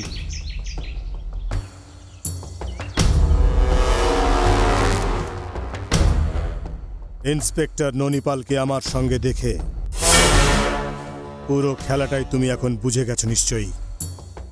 আমাদের শিকড় অনেক গভীরে ক্যাপ্টেন। যে আমাদের শেষ করার স্বপ্ন দেখে আমরা তাকে ঘুম থেকে ওঠার আগেই আবার ঘুম পাড়িয়ে দিই। কিন্তু আমাকে মারলে অনেক বড় ভুল করবে। এখন আমি ওই ক্যাপ্টেন অর্জুন সিং নয় যে তোমার শত্রু ছিল। জীবনের থেকে বেশি নিজের কর্তব্যকে ভালোবাসার ওই ক্যাপ্টেন অর্জুন সিং মারা গেছে। বেইমানির মিথ্যা অপবাদের জন্য আমি ফেরারি হতে বাধ্য হয়েছি। সিস্টেমের বিরুদ্ধে যুদ্ধ ঘোষণার জন্য ফেরার হয়েছি আমি। এখন যদি তুমি চাও তোমার দলে আমাকে সামিল করতে পারো। আমরা তোকে আমাদের সাথী বানাতে পারি, কিন্তু তার আগে কোনো বড় নেতা বা পুলিশ অফিসারকে মার্ডার করে নিজের বিশ্বাসযোগ্যতার প্রমাণ দিতে হবে। না! বাজারের কোনো মহিলার কথাও একবার বিশ্বাস করা যায়, কিন্তু এর মতন পুলিশের বন্ধুত্বের প্রতি নয়। আমরা এত সহজে কাউকে বিশ্বাস করি না, কিন্তু সিস্টেমের বিরুদ্ধে তোমার জ্বলন্ত অগ্নিশিখাকে দেখে আমার মনে হচ্ছে আজ থেকে তুমি আমাদের সাথী। এসো। আজাদ ভাই, ভয় পাবেন না আজাদ ভাই, আমি আমার সাথে পুলিশ নিয়ে আসিনি, বরং আজ আমি একটা অনেক বড় সত্যি কথা জানাতে এসেছি। আপনার সঙ্গে যে অত্যাচার হয়েছিল তার জন্য দায়ী এখানকার পুলিশ নয়, বরং সুলতান বালুচি আর তায়া আব্বু ছিল। বালুচি সাহেব, এই ছবিগুলো দেখুন। আপনি জানেন একে? এ তো হোম মিনিস্টার সাহেবের বডিগার্ড। নাম হলো নূর মোহাম্মদ আজাদ। যদি এই নওজওয়ান আমাদের গ্রুপে সামিল হয়ে যায়, ও আমাদের অনেক কাজে আসবে। আপনি একদম ঠিক কথা বলেছেন, কিন্তু এটা সম্ভব হবে কি করে? আমার মাথায় একটা বুদ্ধি এসেছে। যদি এই নওজওয়ানের পরিবারবর্গকে পুলিশরা মেরে দেয়, তাহলে ওর মনে পুলিশ আর দেশের বিরুদ্ধে অনেক ঘৃণা জন্ম নেবে। আর এই অবস্থার সুযোগ নিয়ে আমরা ওকে বিদ্রোহী বানিয়ে তুলব আর ওকে আমাদের দলে সামিল করব। আমি আপনার প্ল্যান বুঝতে পেরেছি। ধরে নেওয়া যাক ওই পুলিশ অফিসাররা আসল পুলিশ অফিসার হবে না, বরঞ্চ আপনার লোক হবে। একদম ঠিক। এখানকার নওজওয়ানদের বিদ্রোহী বানিয়ে নিজেদের দলে টানার জন্য মাঝে মধ্যে এরকম ড্রামা করি, বাস তারপরেই আপনার লোকেদের দরকার পড়বে। আমাদের কাছে লোকবলের কোনো ঘাটতি নেই, যতজন আপনি চাইবেন পেয়ে যাবেন, কিন্তু যে কোনো মূল্যে আপনাদের এই রাজ্যকে হিন্দুস্তান থেকে কেটে আলাদা করে দেব আমরা। আজাদের বাড়ি গিয়ে ওর চোখের সামনে ওর পুরো পরিবারকে খতম করে দাও। একটা কথা মনে রাখবে, আজাদের যেন কিছু না হয়। ঠিক আছে। না, এটা হতে পারে না। তুই মিথ্যে কথা বলছিস। আমি ভালো মতনই জানি যে এর পেছনে কার হাত রয়েছে। ক্যাপ্টেন তুফান। তুফানই পাঠিয়েছে না তোকে, কিন্তু ও কি ভাবছে? তোর কথায় বিশ্বাস করে আমি নিজেদের লোকেদের সঙ্গে বেইমানি করব? কখনো না। আমি আল্লাহর কসম খেয়ে সত্যি কথা বলছি আজাদ ভাই, আপনার পরিবারের খুন সুলতান বালুচি আর তায়া আব্বুই করেছে।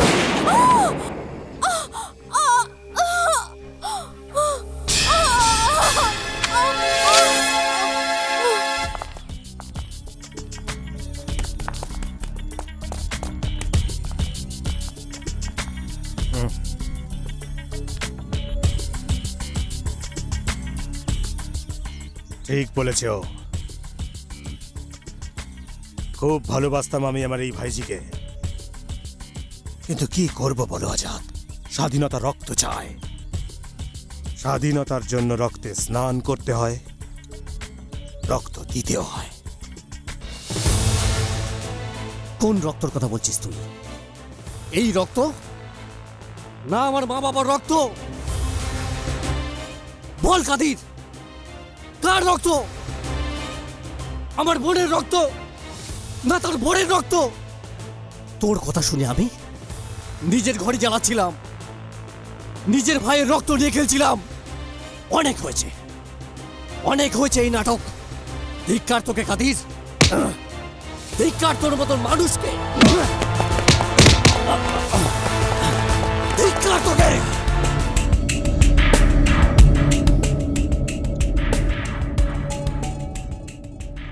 লড়াইয়ের ময়দানে লাশ কেউ গুনে না আজাদ।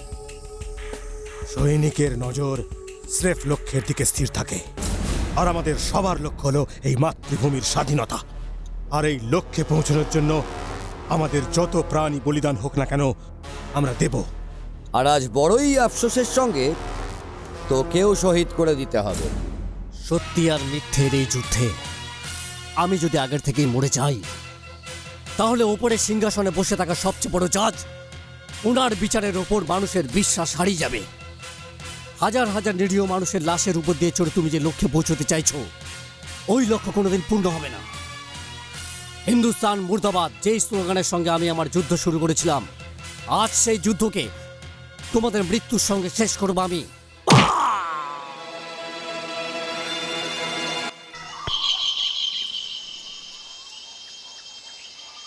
অনেক দিন ধরে যে আমাদের সঙ্গে ছিল সে আজ। স্বাগতম, স্বাগতম কর্নেল কাজাফি, স্বাগতম।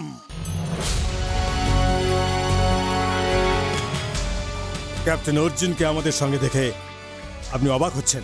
ক্যাপ্টেন অর্জুন কাল পর্যন্ত একজন সত্যিকারের দেশপ্রেমিক, কিন্তু আজ আমাদের সাথী হয়ে গেছে। আর যে আমাদের সচ্চা দোস্ত ছিল সে আজ বিদ্রোহী। আপনি একদম সঠিক সময় এসেছেন। আজ হলো 15ই আগস্ট। আজ এই বিদ্রোহীকে শহীদ করে আমরা শুভ দিন পালন করব। নাদির, ওকে মৃত্যুর মুখে তুমি না, আমি পাঠাবো।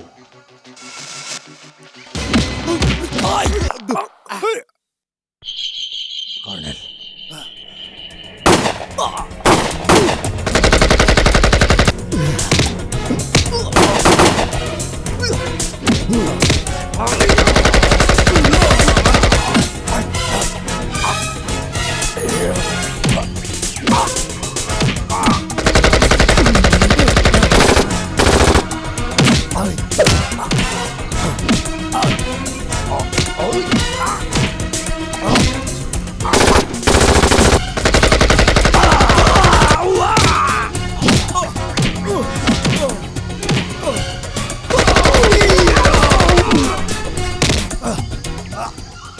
তোর দলে সামিল হওয়া তো একটা বাহানা ছিল কাদির। আমি তোর এবং তোর সঙ্গীদের কাজের নামও নিশান মিটিয়ে দেবো।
বলজি সাহেব, ভালো হয়েছে আপনার সঙ্গে দেখা হয়ে গেছে। আমি পালাতে পারছি না, আপনি আমাকে আপনার সঙ্গে নিয়ে চলুন। আরে ওখানে তোমার জন্য কোনো জায়গা নেই। কি বলছেন বালুচি সাহেব? আপনি তো আমার ভাই হন, আপনি তো আমার ভাই হন বালুচি সাহেব। ভালো হয়েছো, তোমার আমার কোনো সম্পর্ক নেই। সাহেব, আপনার কথাতেই তো আমরা এই যুদ্ধ শুরু করেছিলাম। তুমি একটা গাধা, বোকা। তো আমাদের উদ্দেশ্য তো এখানে হিন্দুস্তানে আতঙ্ক ছড়িয়ে দুর্বল করে দেওয়া। আর তোমার মৃত্যুতে আমাদের মিশনে কোনো ফারাক পড়বে না। কি বলছেন সাহেব? আমার আর আপনার দেশ তো একই, আমরা দুজন তো ভাই। দাঁড়াও।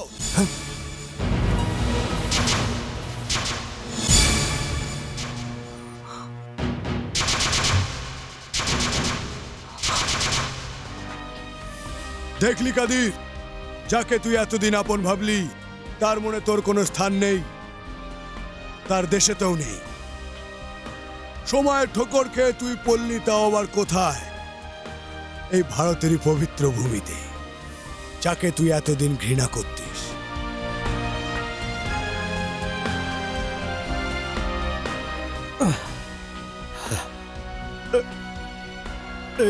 এরা এরা ওরা বলতো আমরা ওদের ভাই। আমি আমার ভুল বুঝতে পেরেছি ক্যাপ্টেন অর্জুন। যদি তাই হয় তাহলে আমি তোকে একটা সুযোগ দিচ্ছি, একে খতম করে দে।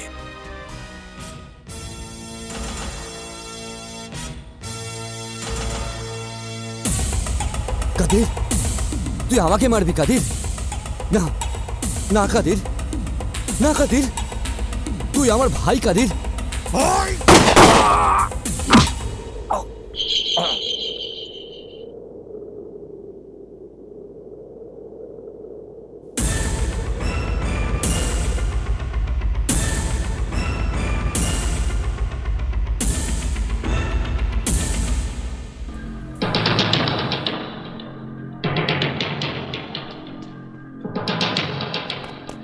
মাসুদ কাদের,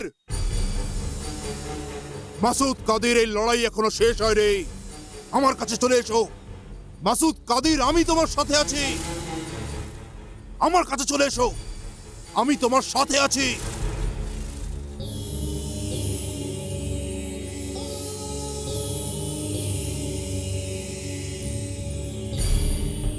এসো। মাসুদ কাদির,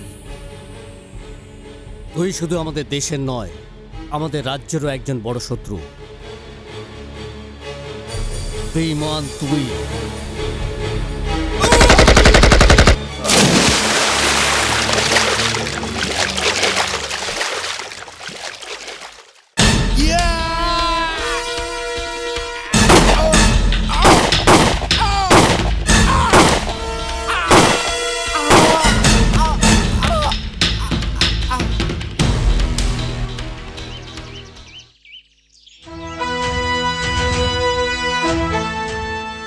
আমরা সবাই এই দেশের পাপী। আমাকে গ্রেপ্তার করুন। সন্তান যদি ভুল রাস্তায় চলে যায় তাতে মায়ের সাথে তার সম্পর্ক নষ্ট হয় না। তোমরা সবাই ভারত মাতার সন্তান। এই দেশ তোমাদের পরিচয়। এই দেশের মধ্যেই লুকিয়ে আছে তোমাদের শান্তি। যাও, তোমরা সবাই স্বাধীন।